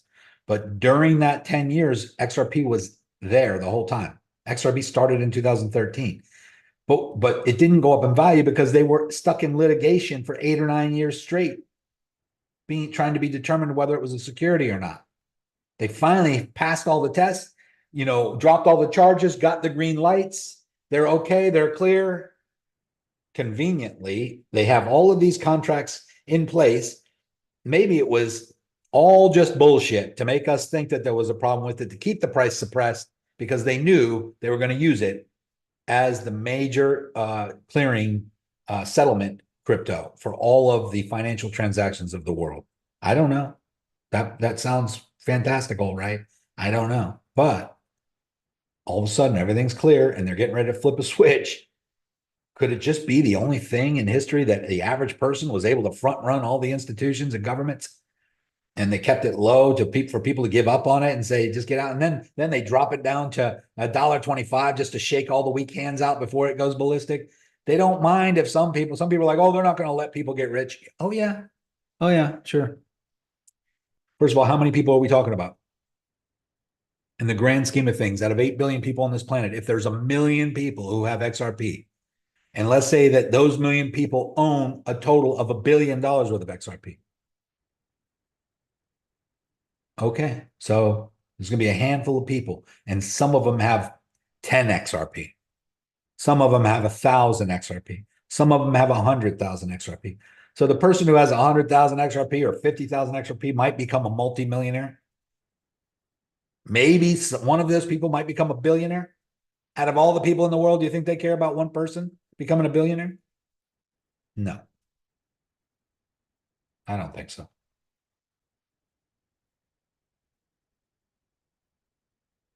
But I mean, listen, if you got 20,000 XRP,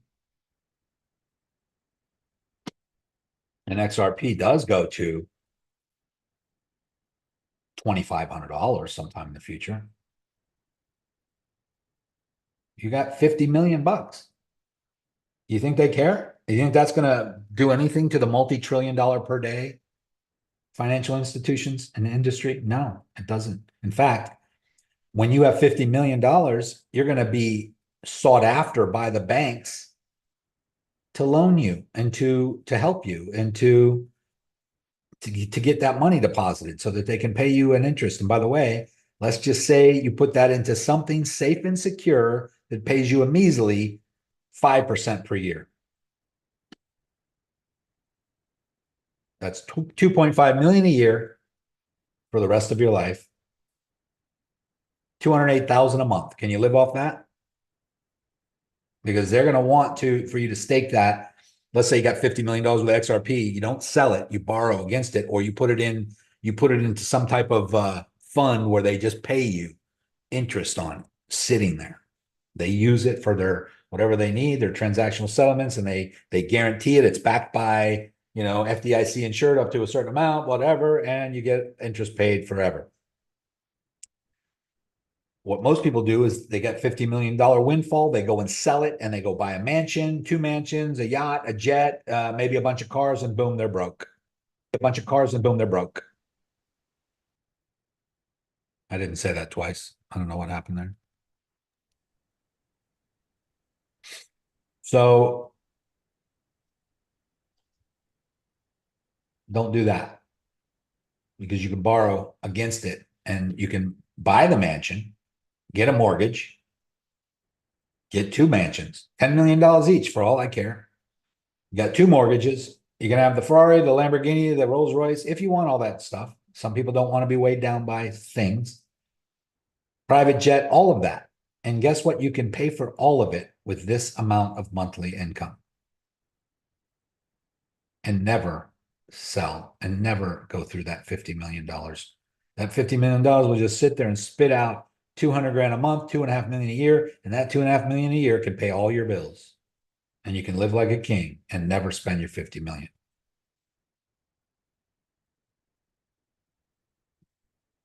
Same thing if you won the lottery. But most people don't know to do that. So they would just spend the money and pay cash for everything. And before you know it, they would have no cash left. So isn't that what like Musk does? They don't have cash, they don't sit on cash, and all the other guys, billionaires. Yeah, they don't even have big salaries. I mean, Jeff Bezos is known, he makes $100,000 a year on paper. So that's why when these politicians say, oh, we need to tax the rich, you can't, because they don't make any money personally. They're already paying billions in corporate tax and payroll tax for all their employees and all that stuff. But when it comes to income tax, they very rarely pay income tax because they don't have any personal income. They don't pay themselves enough to worry about tax. Wow. They pay themselves $100,000 a year because by law, that's what you have to, you have to take a salary. There's 100,000. That's all. So you're only taxing $100,000 a year, which is 40,000, let's just say 30,000 that they're paying in taxes. And then you wonder, well, how do they afford that $200 million yacht? Because they didn't go buy it with income. They borrowed against their stock portfolio, and that's a tax-free loan. And they went and bought the $200 million yacht with borrowed money against their stock portfolio. And then they pay that loan back as the increased value of the assets being held as collateral. Amazon bought it. Nothing, own nothing, control everything. That's right. Own nothing, control everything. They don't give a shit about, nothing's in their name. Yeah. When they get sued, oh, I'm going to sue Jeff Bezos, I'm going to make millions. And then you go to sue him and you realize he owns nothing in his name. Huh. I'll go after his corporation. You can't, because it's a trust, and it's a, irrevocable trust, which means he manages it, but he doesn't own the assets. And then it's layered. So that is owned by a holding company, which is owned by another trust, which is owned by an LLC, which is owned by an irrevocable trust in the Cayman Islands. You have no idea who's got money and where it's at. You don't know shit. The boat is registered in the Bahamas under another corporation that's owned by some other company that's owned by some other company. So most people don't understand the intrinsic web that these billionaires create. And then his company's insured as well. So yeah, and then you got insurance on top of that. Right. Exactly. So instead of worrying about it, like all these people that will say tax the rich, how about you just get rid of your own taxes? Like, why tax the rich? I mean, how's that going to help you? In fact, someone else making $1 billion or being a billionaire has never affected me personally. Like, it doesn't hurt me one bit for someone else to have $10 billion. I don't feel it at all. Nothing happened to me for that person to have that much. So I think a lot of people get worried and wrapped up in shit that they shouldn't worry about. And how about just follow the same rules for yourself, maybe on a much smaller scale, but you can do it too. And you can use the same laws to your favor and to your advantage, and just protect yourself and set yourself up in a similar way. And if you can't afford to do that, you can't afford the attorneys and the trust and the LLCs and all that stuff, then you don't have enough money to worry about. So just live your life. Okay, so look what's happening here, guys. This is Bitcoin on the, I'm going to go to the daily. let's go down here and look at what's going on with market cipher, because we do got money flow still flowing out down here. Not only that, but it flowed and it started to curve around and then it flowed out further. And we have downward trends, downward trending money flow, even downward trending RSI, stochastic RSI. So when this finally curves around, there's going to be a green dot, just like here. This happened already once. Let's go look at what the chart looked like.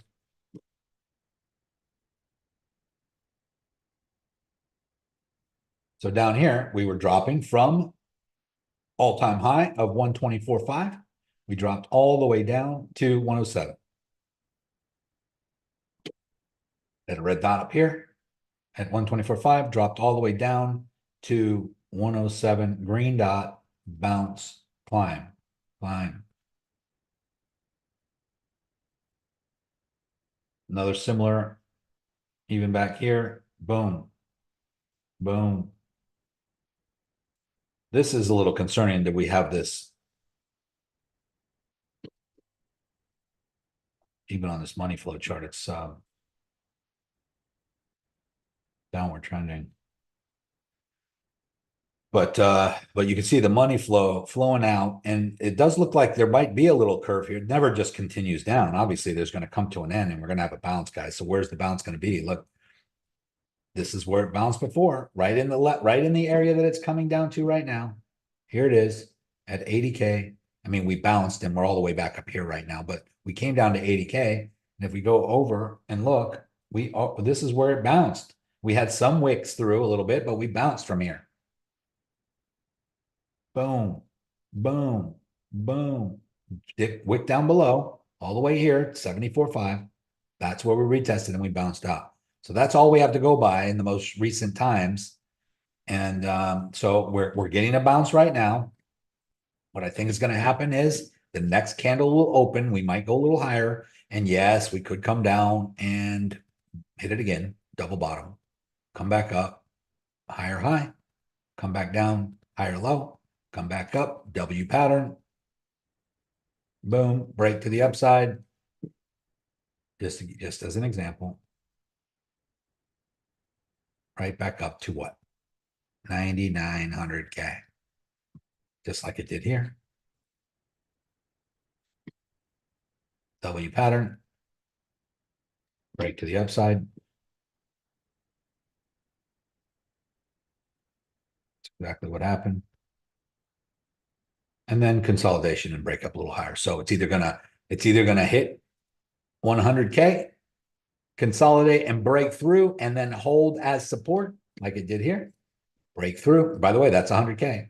Break through and then hold as support 100K and then bounce and go to a new high, or it's going to hit the 100K and then come back down, and that will be a lower low. Hit the 100K, come back down.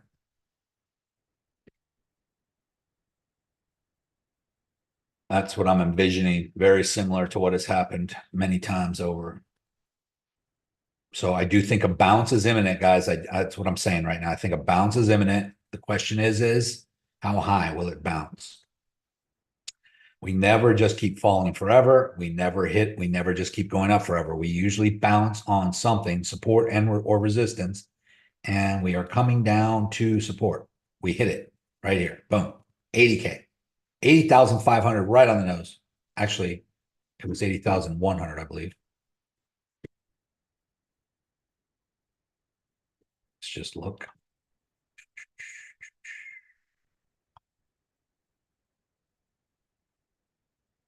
No, 80,500 right on the nose. 80,500. And we're already at 4,200 or 4,200 from there.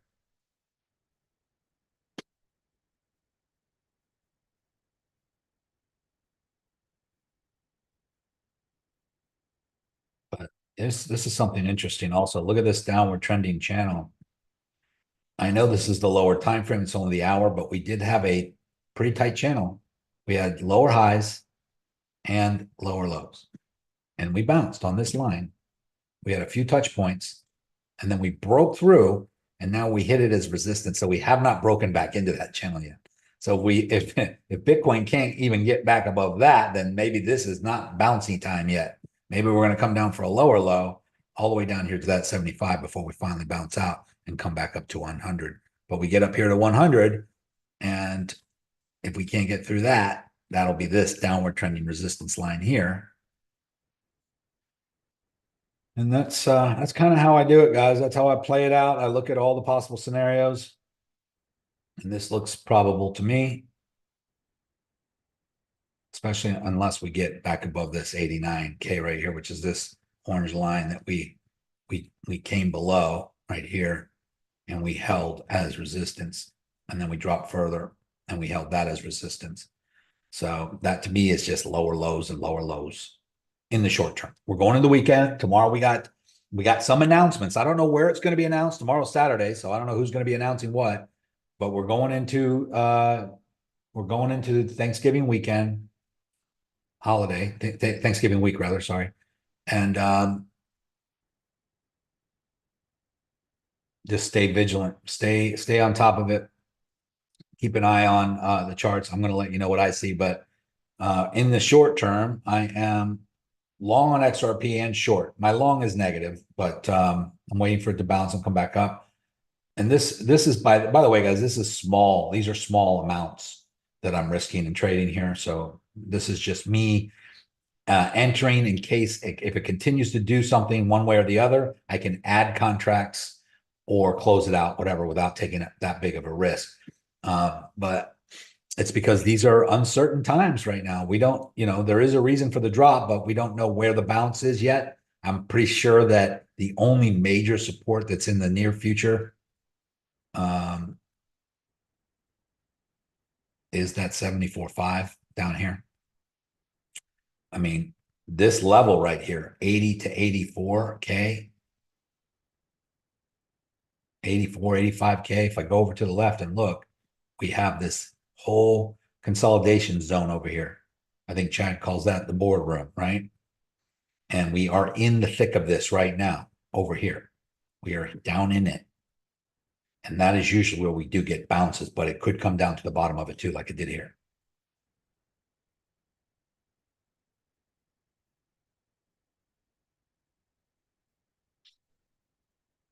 And then the question then is, will it get back above this upward trending support line, or will we just hit it as resistance and then come back below? Because if that happens, then I'm pretty confident in bearish and shorting then. Here I'm not sure because I think we're going to bounce somewhere. We have to come back up and retest. We just haven't yet. The question is where we're going to bounce. But if we bounce and we can't get back above this and we can't break the 100, then it'll be much more for sure trades going down and much bigger contract sizes and risk for me anyway. And I will definitely be posting those in the channel. Right now, it's just don't try to catch a falling knife.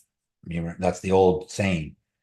Right now, it's a falling knife. Don't try to catch it. Don't just short and while it's dropping because you don't know if it's about to bounce and slice you back up on the way back up. Unless you were already short from up here. But if you're saying, hey, should I go short right now? I would wait. What are we waiting for? We're waiting for the bounce. How do we know that it's bounced? It climbs up and gets higher than, let's just go to a lower time frame. Let's go to the hourly so you can see. It gets, just draw the lines. It's a downward trending channel. And it broke the bottom of it and it's holding as resistance. It needs to get back above that. And then it needs to get back above this orange line, which is 89K, above that. And then it needs to break 100K. Now you might say, should I wait for it to get to above 100K before I go long? No. I would say if we get back above 89K, then this downward trending channel is now broken. That would be called a trend reversal. Here is the trend. And we break above it and we hold a support, then we have a new trend. Trend reversal.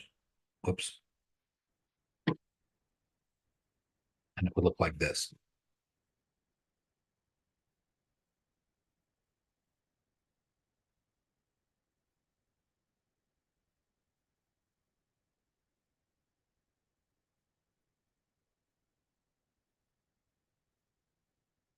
And that doesn't mean it's going to last forever. Let me give you another example. Downward trend. Bunch of touch points. Even from here, it doesn't matter. Top, lower, high, low, lower, low, lower, low. Breakout, holds above this line and continues up in a new trend. Trend reverse L. And then breaks to the downside of that after it hits this resistance. So if this happens, we can long this, but how long is it going to go? Is it going to go all the way to this?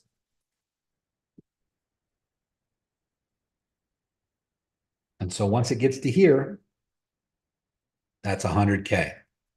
And so this is what I've been telling you guys. If it can't get through that and it breaks to the downside of whatever channel it is, I'll be shorting that. But if it breaks above the 100K and holds as support, that's when we long it. And that's when we're going to have a new run up and try to make a new all-time high. And I hope that happens. I really do, because if we can't get back above the 100K, then it's going to look more like a head and shoulders to me.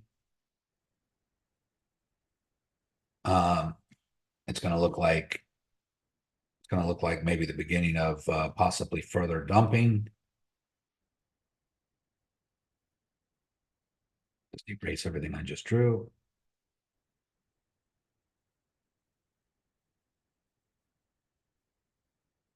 And it will be, breaking out of this. If it gets back above this, great. But if it doesn't, and it just can't get above 100 and starts to curve around, then it will look like a big head and shoulders, giant one. And this will be the support. And once it breaks that, guys, then what are we looking at? We're looking at, you take a line from the top, from the 126 down to that line, down to that support, which is, 89K or so, give or take, let's just say.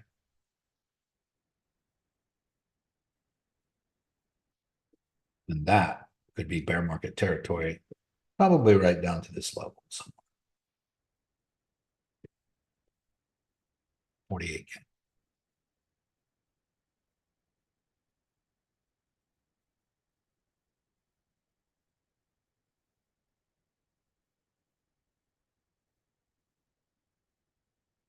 Comprende?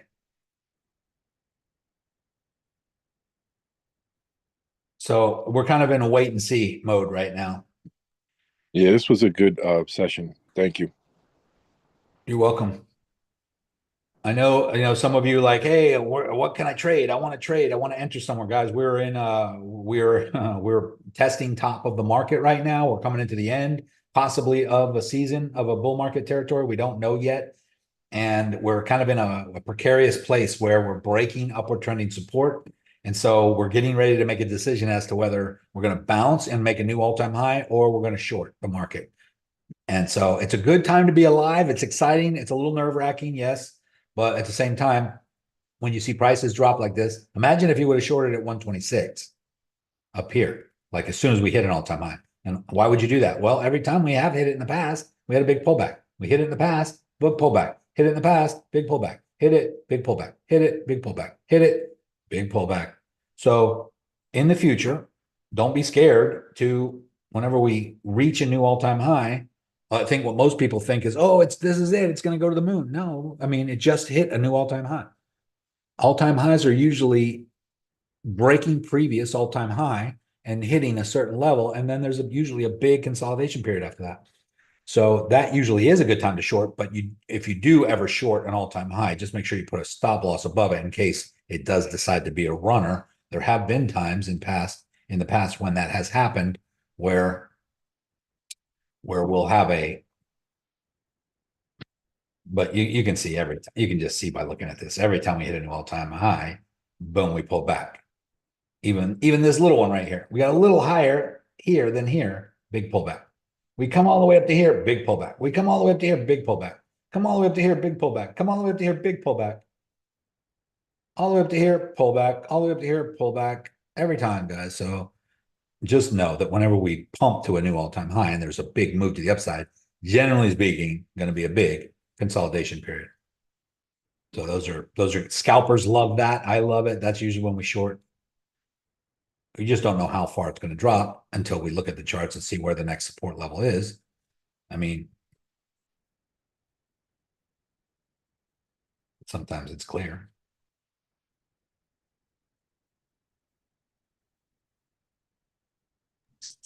Big pullback, boom. Where does it hit? Right where there was resistance and support and support. Big pump up. Where does it pull back to? Boom, right here. What is that? Well, that was previous resistance. Boom. Support. Pump, big pump up. Pulls back. Where does it come to? Where do we know when it's going to stop? Well, previous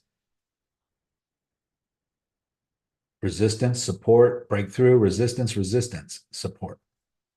And then it goes up higher, comes down again. Where's it going to come to? I don't know. Let's just go look at the left to the left. Support, support, breakthrough, comes back up, breaks through, resistance. It's not an exact science, but it is close. You can see where it should go to. So here, same thing, current market conditions will show us that we're coming down to these levels.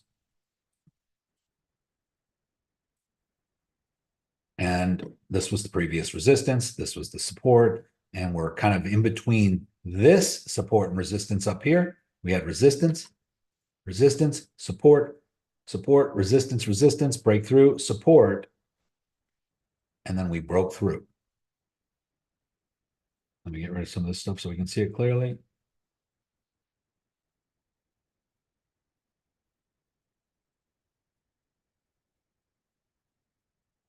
So we hit it, support, and then we broke through. So sure, we'll come up and hit resistance there at 89K, I'm sure.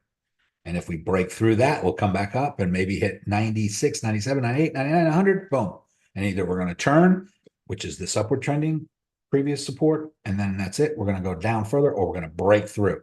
And if we break through, guys, then guess what? We're back into the upward trending channel, and that would be a good sign. Because there has been a time back here where we broke below it, wicked all the way down to previous resistance, and then came back above. Wicked below it, came back above. So it has happened before. This is a much longer, but actually it's not. So let me just show you this real quick. From the time we broke through to now, that's about 14%. So yeah, that is more, because over here, I think it was about 6%.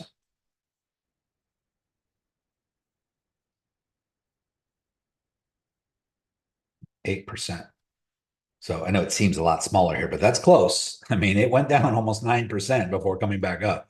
This is at 14% or so. And so it could certainly go back up and get back into that channel. And that would be great news. That would be very bullish. Everybody, there would be a euphoria stage. Everybody would be pumped up again. And especially if we start to climb back up here above 100. So that would be exciting. And yeah, we'll be longing that, obviously. But in the meantime, we got to see where we're going to bounce first, because we're still in dropping mode. And the reason why we haven't hit a bottom yet is because we didn't really bounce out of it really high yet. Bottoms usually don't sit around long enough for you to catch them. And if you look at this on a 1 hour time frame, you can see it's still very much downward trending.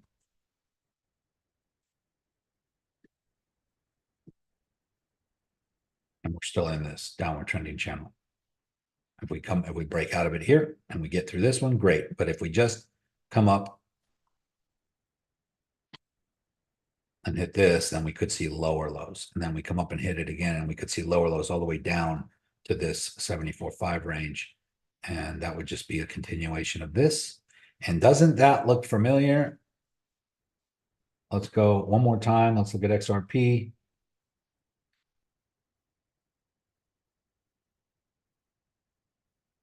This overall, I mean, this is a channel inside of a channel, but look at XRP's slow descent from way up here in this channel right down to this level. But the good thing about it is it is bouncing, and it is bouncing back into the channel.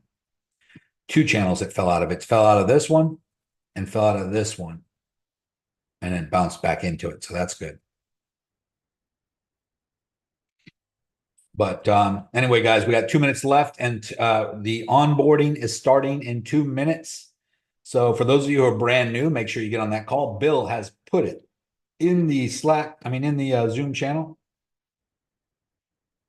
Can we go over XRP, at least see your chart? Hopefully I did that already, JD, a couple times. But right here, Bill put, oh, that's something else. Anyway, somewhere in here, Bill put. In trade chat, it's in the announcements, and it's in the Zoom chat. Yeah. So we got the link.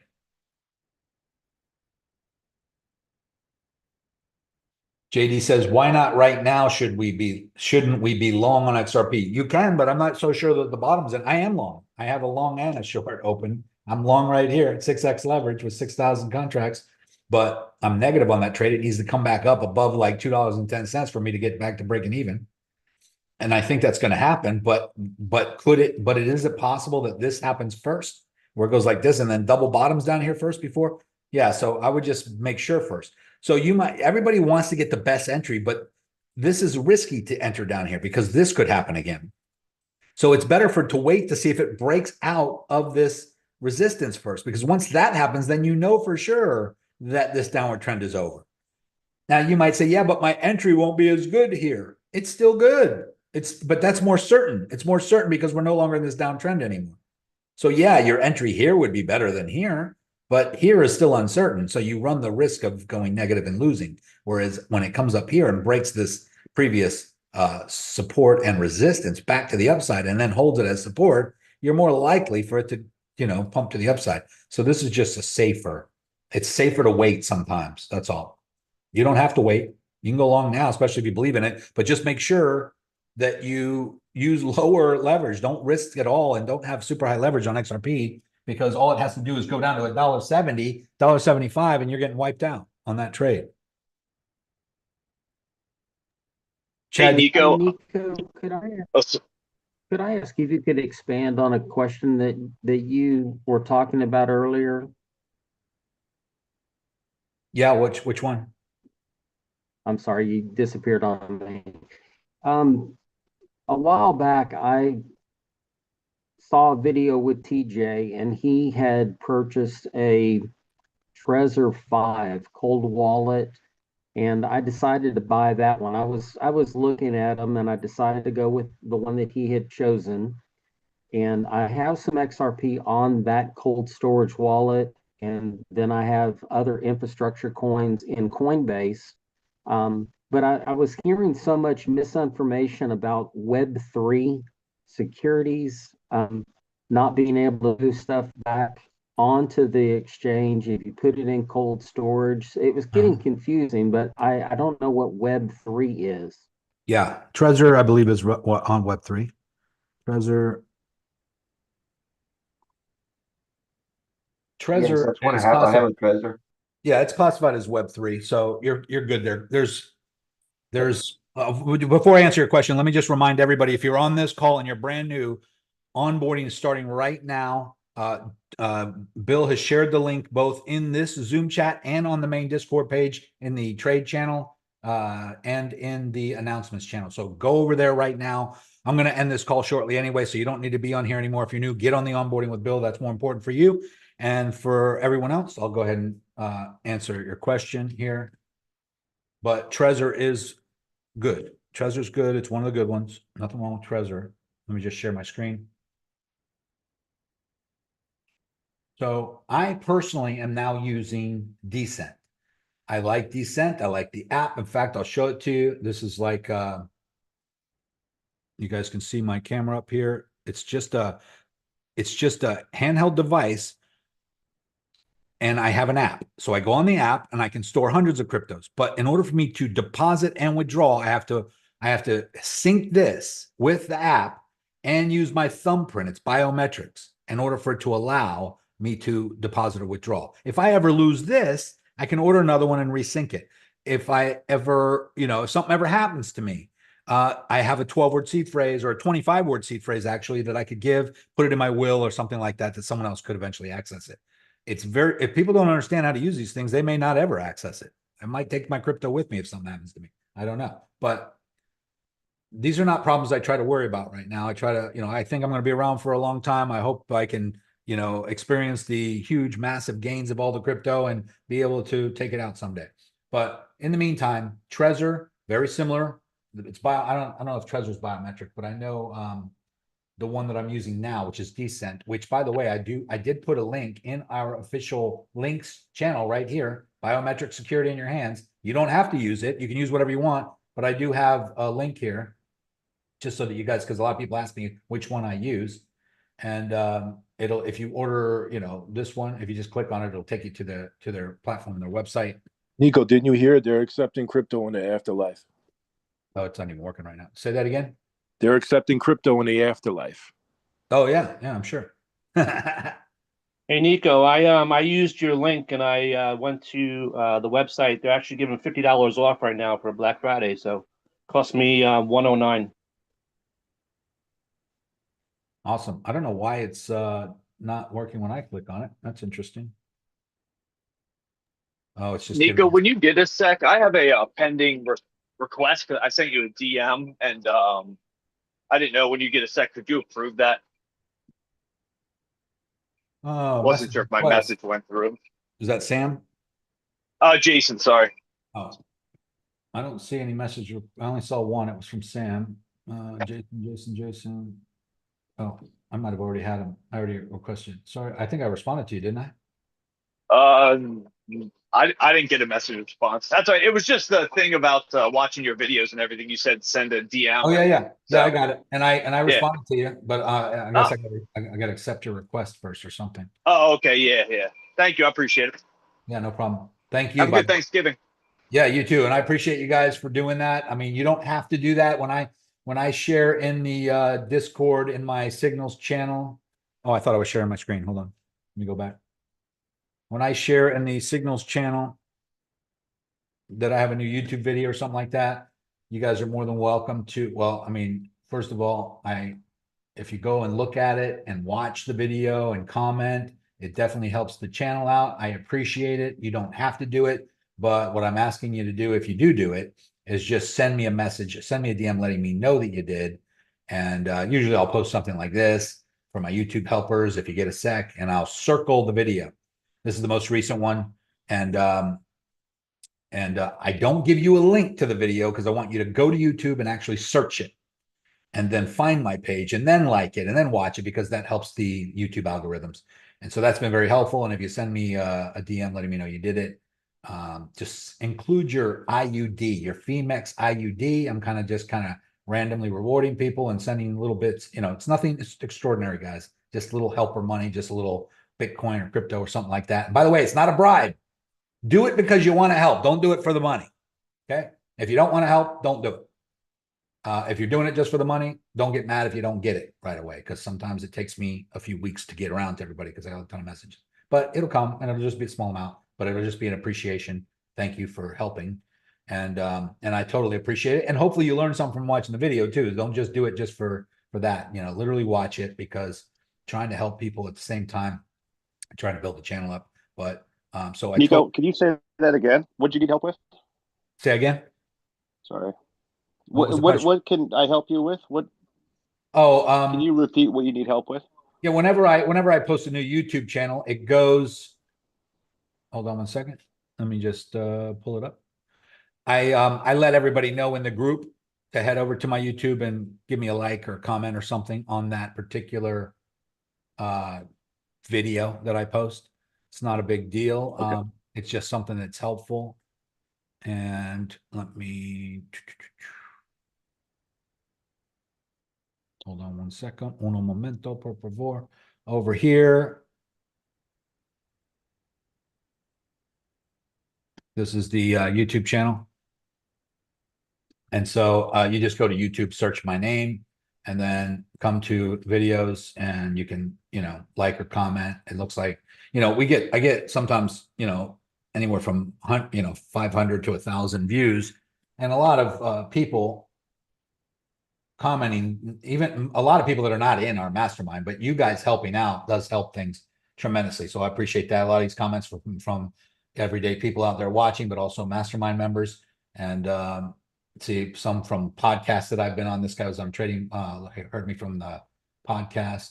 So, but yeah, so if you do that, that's just helpful for me. I'm just building the channel, but I'm also, I also post shorts and stuff like that, little short videos and stuff like that. So that's all it is. You don't have to participate in that. But if you do, let me know you did. That's all I'm saying. If you do, send me a DM saying, hey, went to your channel, liked your video, commented, glad to help, whatever the case may be.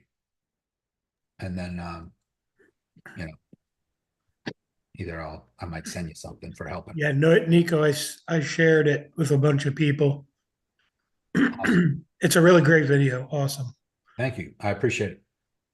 You know, I had a YouTube channel since 2009 and I never used it. I mean, I wasted so much time not posting stuff, and I really wish I would have been consistent since back then, but because, you know, there are idiots out there with 1 million followers or 1 million subscribers who don't know shit about what they're talking about crypto, and they don't trade, they don't watch the charts. They're just speculating and talking about what they like and what they think is going to happen. And I listen to some of them and I'm like, holy cow, that person has 500,000 subscribers, 1 million comments, and he doesn't even know what he's talking about. Like, he's literally ignorant about what he just said. And Yep. most people don't know it. They just believe them because they think they're a guru because they have 1 million followers. And so it's sad. So I'm not saying I'm better than other people, but it's like most of these people don't understand technical analysis. They don't read the charts. They're just out there reading articles and news articles talking about how Bitcoin's going to go to $1 million, and they have no idea when or why or anything. So, yeah, so I felt, you know, kind of a duty to start that back up and try to get some knowledge out there, or at least my point of view. But thank you. I appreciate the help. And somebody had did I answer your question about the Trezor rather? I'm sorry. Someone was asking about the Trezor, and all I did was say that it was Web3, but I don't think I ever explained to you why that matters.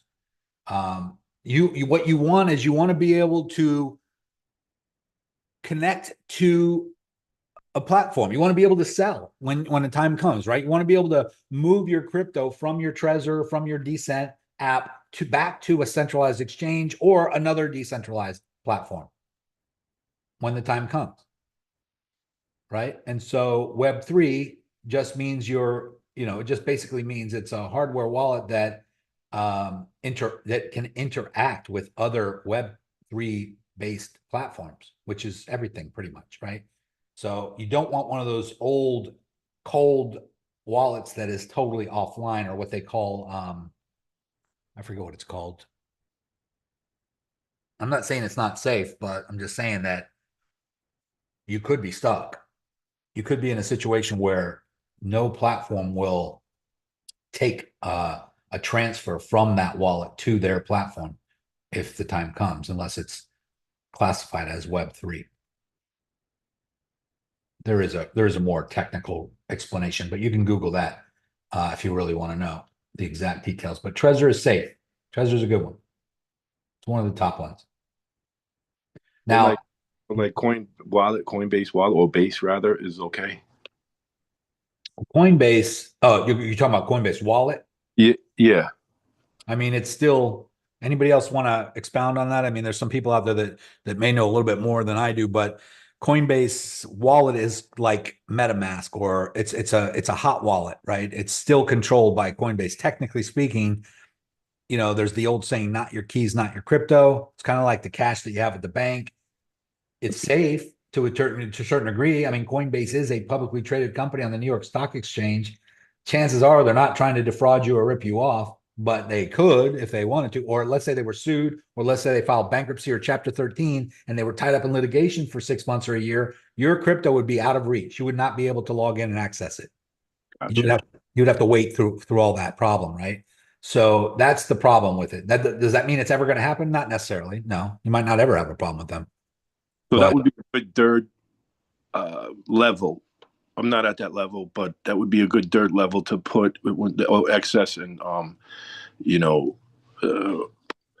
instead I do of both. I do both. I have Coinbase. I mean, I've been using Coinbase since they existed. It's back in 2009, I believe. So, right. But be ready to put it into a cold wallet. So you hear something, like sell on the news type stuff. Yeah, I like to build relationships with different platforms. I mean, I have a crack in Gemini, I have blockchain, I have crypto.com, Coinbase, also banks. I build relationships with banks. Chase and Wells Fargo and all these different banks, but because I might need them sometime in the future. I might need a loan. I might need credit. I might need a line of credit. I might need to refinance a property. I might need something, and I want to build relationships with them. Don't ever cut off. Yeah. Yeah, but at the same time, that doesn't stop me from having, my own safe in my house where I keep things that are valuable. That doesn't stop me from putting money in other investments that are outside of the bank. And how do you do that? You do with the cold. I understand. And that's what cold storage, Web3 based cold storage is. It's I'm the only one that has the keys and the access. If the internet goes down, if Coinbase goes down, if crypto.com goes down, and I go to the bank and I drive to the bank and I go to the door and try to open it, it doesn't open. And I go to the ATM machine to pull cash out and it says out of order. Yeah. Now what? Everyone's got my money except for me. But not on my cold storage wallet. Now I might have $1 million worth of crypto sitting there, and I can go find somebody who wants that crypto, is willing to buy it from me, and I can transfer it to them privately without anybody knowing. But so there is a safety feature there, guys, and you just gotta, I would recommend all of you have a cold storage wallet. Yes, which one is up to you. I personally use Descent.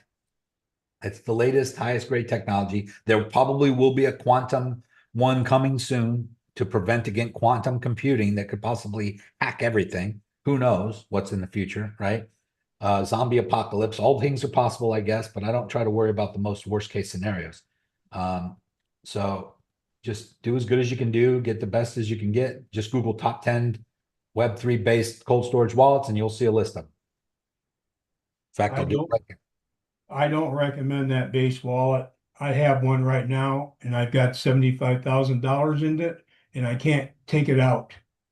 They're making me pay some kind of a fee in order to take it out. They say I'll get the fee back, but it's a tremendous amount.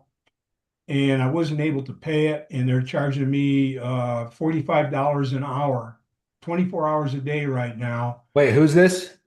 Base, which is Coinbase. Who's charging you per hour? Coinbase. That doesn't sound right. Well, it's called. You sure you're talking to them? Well, it's through a trading program, but they're using my base wallet and they won't let me withdraw my money. What do you mean a trading I mean, you don't need to talk about this publicly if you don't want to, but something's starting to sound fishy with what you're talking about here. Yeah. You said it's through a training program. Did you open up a wallet through someone else and not directly with Base themselves, or directly? I opened it up directly with Base and they sent my money over to me from the trading program, but they won't let me withdraw the money until I have Ethereum in the wallet. And they wanted originally about $3,400 worth of Ethereum to do a synchronization is what they call it. And I didn't have the money to send, and now they said there's late fees and they're charging me $45 an hour until I can pay it. Yeah, I don't like that. No. That sounds very scammy. I don't know who this program is you're talking about, but if I have something in my wallet and I need Ethereum in order to pay the fees to transfer it out, it will just sit there with no fees and no nothing until I have the Ethereum. There's nobody charging me anything. So someone charging you $45 an hour, I mean, come on, that sounds absurd. First of all, what are they doing? $45 an hour. Well, they say I'll get it back once the synchronization takes place.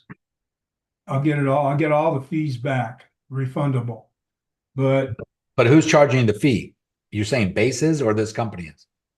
Well, they say they are Base.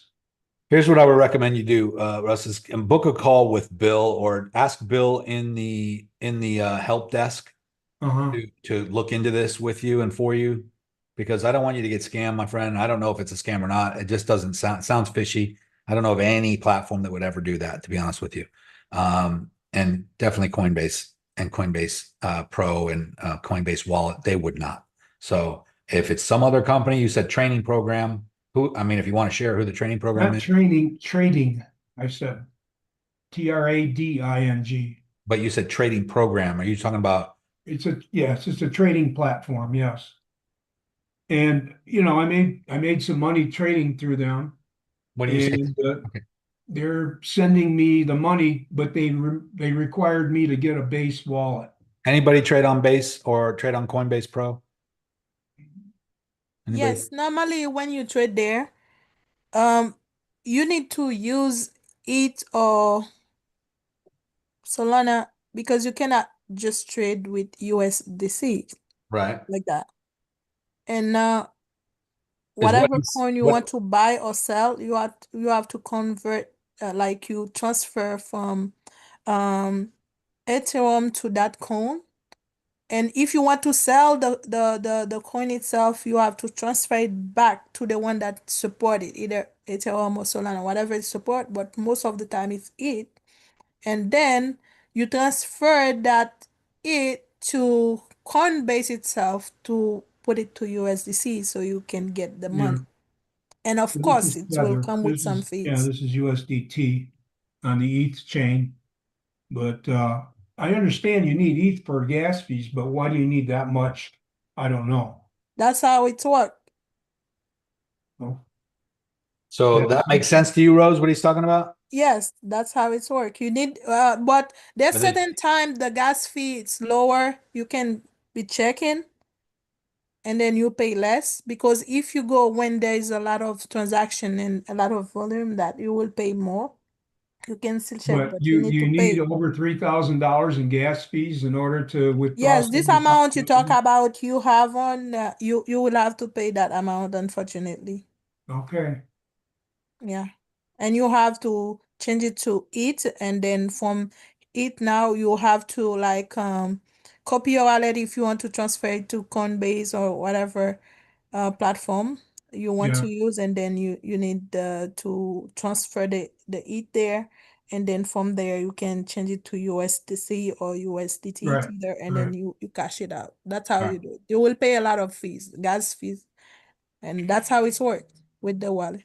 Yeah, that I just never heard of that before, but $45 an hour, that doesn't make sense. That's a little scary to me. So I just want to make sure that you're not dealing with something that you shouldn't be, but I guess if that's the way they do it, I just never ever heard anything like that. So yeah, I don't know. I mean, yeah, Solana and some other Solana you pay less fees if that coin, if you can't transfer it to Solana, it might be less, but unfortunately that's the way it works. Okay. You have to pay the gas fee. Gotcha. All right. I would still get with Bill, I would send Bill a help desk message and see if there's a way around that. I mean, if you need, so what are you waiting for? Are you waiting to deposit Ethereum? No, I don't have the fees. I don't have the money for the fees. That money's locked up that I have in the base account, so I can't take it out until I pay all these fees. And this has been on over a week now, and the fees are just accumulating at $45 an hour? Last I checked, it was over $7,000 that I have to pay in late fees now.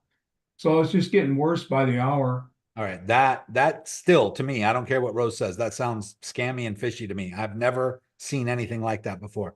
So it doesn't make sense. I mean, no, doesn't make sense. So I would get with Bill just to. I've been doing that for a long time, Nico. And that's how, like, if you have coin on those wallet, like I have this base wallet and I have also one that called Phantom wallet. So those one, when you change, like you get any money, like you want to buy a coin for like $50, for example. If you transfer it for $50, so you have to keep like maybe $17 in case that coin went up and you want to sell it, because if you transfer everything to that coin, when you want it back, you will have to find money to put on it so you can pay that fee, the gas fee. And that's the way it's been working for a long time. This is a non-volatile coin that I have in there. It's USDT. It's not going to go up or down. Yeah, that makes no sense to me. I understand what you're saying, Rose. I just can't imagine that. So if he just doesn't pay the fee, he's accumulating more fees at $45 an hour. So what? A month from now, it's going to be 20,000 he's got to pay just to get his $5 out or $5,000 out. Doesn't make sense. I don't know, but I've been paying the fee. Whatever coins I have there, if I don't have the money to pay the fee, I cannot take it out. It's been working like that. And when I put the fee money, and I saw it as strange before, but they say that's the gas fee. So you put the fee money in, and then the fee money is now available to you as well? Yeah, when you put the fee money, like you put you buy some it and you transfer it, and then you get the fee money. Like if it's like you buy for $50 and you have to pay $15, and you put that $15 there, of course you will be able to make the transfer. Okay, so if he puts $7,000 in to cover that fee, he gets the money that he's trying to unlock plus the 7,000 back? Yes. That is absurd. I never did that amount, but I did at least 3,000, and I pay like 300 something dollars. Wow. Well, But anyway, why is that so- fee and then accumulating? Base is complicated. I don't know why it's accumulating, because when I want to change, I just do it, and then I don't just let it be like Yeah, that. I'm sorry. How much do you have in there that I mean, if you don't mind sharing, is it worth paying the fee for? Well, I transferred from my trading account to base 75,000, which I think I made a mistake. I should have just started with like 1,000 and did a test, Instead, I just took 75,000 right off the bat. And I think that's what got me into trouble. You can't pay the fee out of the money that you have in there. You gotta pay No, it. That's the weird. it has to come from outside I source. would talk to, and have you already talked to customer support at Coinbase? Coinbase and Base are not the same. They're affiliated with each other from what I've learned, but Base is totally separate from Coinbase as far as the wallets go. No, they are not the same. And does Base have customer support, customer service? I haven't been able to find it. Yeah, I would get with Bill just to see if he can help you with that. He's good at stuff like that. And there might be a way. I mean, if it's really legitimate, and obviously you don't want to screw up. I mean, if you had $500 in there and they're trying to tell you to pay 7,000 to get 500, I would say screw it. Mark it up as a loss. But 75 grand, it's a different story. Right. Okay. So you guys never transfer a coin to it before, or you never do that transaction before? Yeah, I've used ETH to buy other things and didn't have enough ETH. They never make you pay a fee? No, yeah, you have to deposit more ETH to cover the fee. Yeah, it's flat rate though, transactional. It's not accumulating on an hourly basis. That's just one transaction, and that doesn't. And let's say I'm short $40 worth of ETH, I send $40, and that's it. I can do the transaction, but not $45 an hour accumulating day after day after day. That's the most absurd thing I've ever. That's legal thievery. I don't even know how they can get away with that. But then you're saying that you get that money back as soon as you deposit it. That doesn't make sense either. Why even have that rule? I don't even get it. So I'd have to understand what it is. I don't want to argue here and say that it's not true or not real, because I just never heard of such a thing. It doesn't make sense to me how you're explaining it, but I'll look into it, and I'll see if Bill can look into it.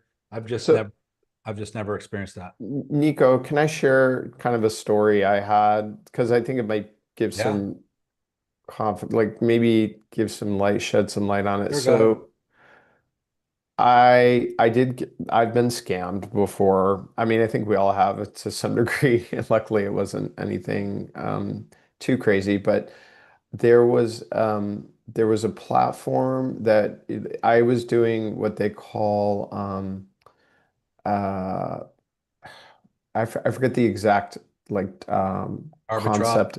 Arbitraging. Yes, I was arbitraging XRP to a platform that had like a major difference in the XRP. So I was, trading back and forth, and the first few trades I was profiting, right? So I was like, oh, this is great. So I was taking my profits and trading back and arbitraging with this platform. And then when it got to a certain amount of profit in gain, it locked my arbitrage value into that platform. and exchange, which I uncovered and did more research on the exchange and found it was a scam exchange, right? And I couldn't pull it, and they were asking me to send money to release the funds, which kind of put me in a tough position. But I decided to walk away from the money. It was a couple grand, right? But at the end of the day, it sounds very similar. That's why I'm raising it. Like, I would do some more research and make sure that the base platform you send it to is actually base, because that doesn't sound correct. You know, I do have some of my crypto on a base platform, and I've never heard of anything that you're talking about with base at all. So, I mean, outside of gas fees for like sending and receiving Ethereum or on the ERC20 platform, you know, that makes sense, but fees accumulating, I've never heard of that. No, that sounds fraudulent. Like if Mhm. you pay that, how do you know you're going to get that back? I mean, Rose Right. has done that. I don't know if you've done that or not, or if you've seen them accumulate. I don't want to spend too much time because there's a lot of people in here that are not affected by this, but we will help you try to figure it out. Just send a message in the help desk. Not accumulation, but I pay fee normally. Not Yeah, I paid fees accumulation, too, especially but with Ethereum, but not Yeah. ongoing, recurring, accumulating at $45 an hour. That doesn't make sense. They're flat rate percentage transactional fees. Yeah, for sure. Period. Yeah, not $45 an hour. That doesn't sound right or possible. I don't even understand how. I mean, to what end? To what end, you know? I'll send the ticket. Yeah, until my money runs out. That's Right. probably, yeah. Yeah. Yeah, no, we don't want that. So I'm just hoping that you really use the right time. Oh man, you're making me stressed out, Russ. We'll try to help you get to the bottom of it. Just send it in the help desk and let Bill try to help you sort it out. He's good at that kind of stuff. Digging deeper. Okay, thank you guys. So, tell him Nico told you to tell him that I told you to tell him. Russ, send me a DM as well. I missed a lot of the conversation. I just caught the tail end of it, but I've done dove deep Okay, into a lot of this stuff appreciate as it. well. Thank you. Yep. Yeah, he put money into a base wallet or a base trading platform on the base network, and apparently he's got some fees, and he's got to pay the fee in order to get. He's got a lot of money in there, like 75 grand, and apparently he's got to pay some fees, and the fees are accumulated at $45 an hour, which I've never seen. It's up to like $7,000 in fees, and he's got to pay that. And they're telling him that if he pays that, then he can then withdraw his money. And then also the $7,500 in fees will also be credited back to him, which does not make sense to me. I'd hate to even say that. I don't know, but Rose confirmed that Base does have these kinds of fees, but I've never seen anything accumulate per hour. So it's No, just send me preferably screenshots. Just DM me as much information as you possibly can. That way I can go do my due diligence and give you a definitive yes or no answer. And then we can kind of figure it out from there together. Okay, thank you. Yes, sir. You bet. So stay positive in the meantime, but you know, I'm not sure that that's I would not be comfortable with that. One quick thing I want to add to this, you know, not to use your disparity as an example, Russ, and we'll do our best to try and figure something out. But you know, just over the last 15 minutes of what Russ is going through, and just hearing how many people jump in and are sharing their experiences and talking about what they've experienced in the chat, etc. You know, it should be really encouraging to every single one of you guys. If you're looking at something and you have any sense in your gut that's even the slightest thing might be off, you have this community to help you. You know, if something even and preferably you speak up before the fact, but you got a lot of people in here with a lot of experience. It's not just Nico and myself.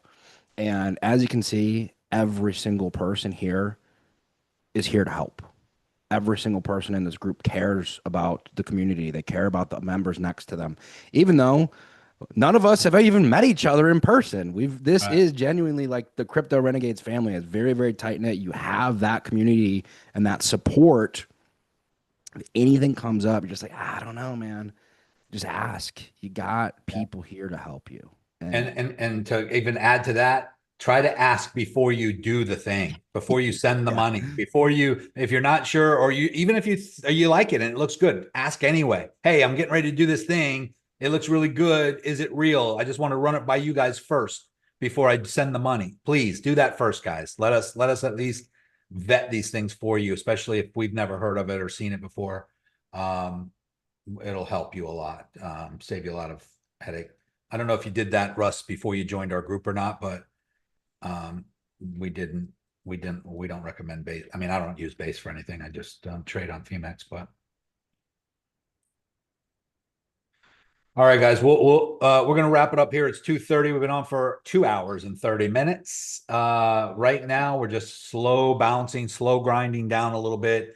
I'll just recap this real quick. This is XRP. We're at $1.95. We are bouncing back up into this channel. That is positive. We are, however, going into a weekend, so we could see a double bottom. We could come back down again. Let me look at Bitcoin. And so on Bitcoin, same thing, still kind of trending downward, but we did bounce. Don't get me wrong. We had a nice little bounce down here at 80K, 80,500, and we're bouncing. But as you can see, we're still downward trending. This bounce needs to get higher than this way up here, which is this orange line right at 89K, and hold this support. First thing it has to do is get above this red line, which is the downward trending resistance, and somewhere around 86, 87, get above 89, and then get back above this right here, 95, and then 100. Then we're back in bullish territory. But until then, if we continue in this downward trend going into the weekend, it could look like this, where we hit that and then come down a little bit further, boom, and bounce right there at the 74.5. And that would coincide with the next major support level right there. And that would be the best entry and the biggest bounce probably. So I'll keep an eye on that going into the weekend. I'll put any updates I see. But as of right now, this is just kind of a wait and see. Don't feel like you need to be in a trade. Don't try to catch any falling knives. You know, this is a very interesting time, but we will know when it's bounce time. We will know when it's short time. We will know when it's bear market and it's confirmed. And we will also know if this is not yet, but we're kind of in a middle, which is a range, and we need to break above the range or below the range to know for sure. So I'll let you know as soon as I know, but that's all I can do. William, you said XRP question mark. What's the question? I know I went over it a dozen times on this call. Could it dip? Yes, it could dip. I mean, it is dipping. I mean, it has been dipping, right? It hit one. Let's just go back one more time. It bounced on 181 or 180, and it's climbing back above. But sure, it could double bottom. Let's just look at it one more time real quick. XRP, it bounced here at 180. And it came back above the downward trending support and above this overall downward trending support. It came back above both of those. And it's holding that support right now. So it could get up here. It needs to break through the $2 range. It needs to break through 207, 205, something like that. And then now we're back off to the races. But it could also do this, guys, where it hits this and just double bottoms down here. Boom. And then breaks out later. So I would say worst case scenario down here, probably $1.70. $1.76. I mean, obviously it fell a lot lower in that big dump down to $1.25, but this line right here is probably on the low end of this slow grind down. So this is what I'm looking at right here, guys. We're either going to break out sooner or later, but I think if we continue the downward trend, boom, right there, $1.77 approximately would be the low. But I'll let you know. If we can't get above this and we start to come back down here, then yeah, I will expect one more double bottom around this level before breaking out. Okay. All right, guys, I got to run. Have a great rest of your afternoon. Happy weekend. Next week, by the way, is Thanksgiving. I will do a Wednesday. We do have a Wednesday call. Remember, of course, I'll be on a Monday too, but Wednesday, I'm also bringing a guest on to talk about the nodes. So don't forget about that. If you can't be on the next Wednesday's call because of Thanksgiving, don't worry. It's going to be recorded, uploaded. There's going to be no deadline or you're not going to miss anything. It's just going to be the live call where I bring someone on to talk about the nodes. And then we're going to obviously take off Thursday for Thanksgiving, which we're not going to do our normal webinar on Thursday. But we do have a exciting special announcement that we will go over in the free Facebook group doesn't really affect you guys, mastermind members. It's just for people who are in the free Facebook group who can't, for whatever reason, either can't afford or can't get into the mastermind. So that'll be our little Thanksgiving offer to them. So anyway, have a great rest of your weekend, guys. If you have any questions, ask it in the main chat.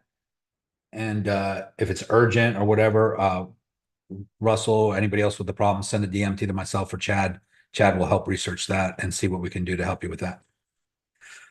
All right, guys, have a great rest of your day. I'll see you in the chat. Thank you.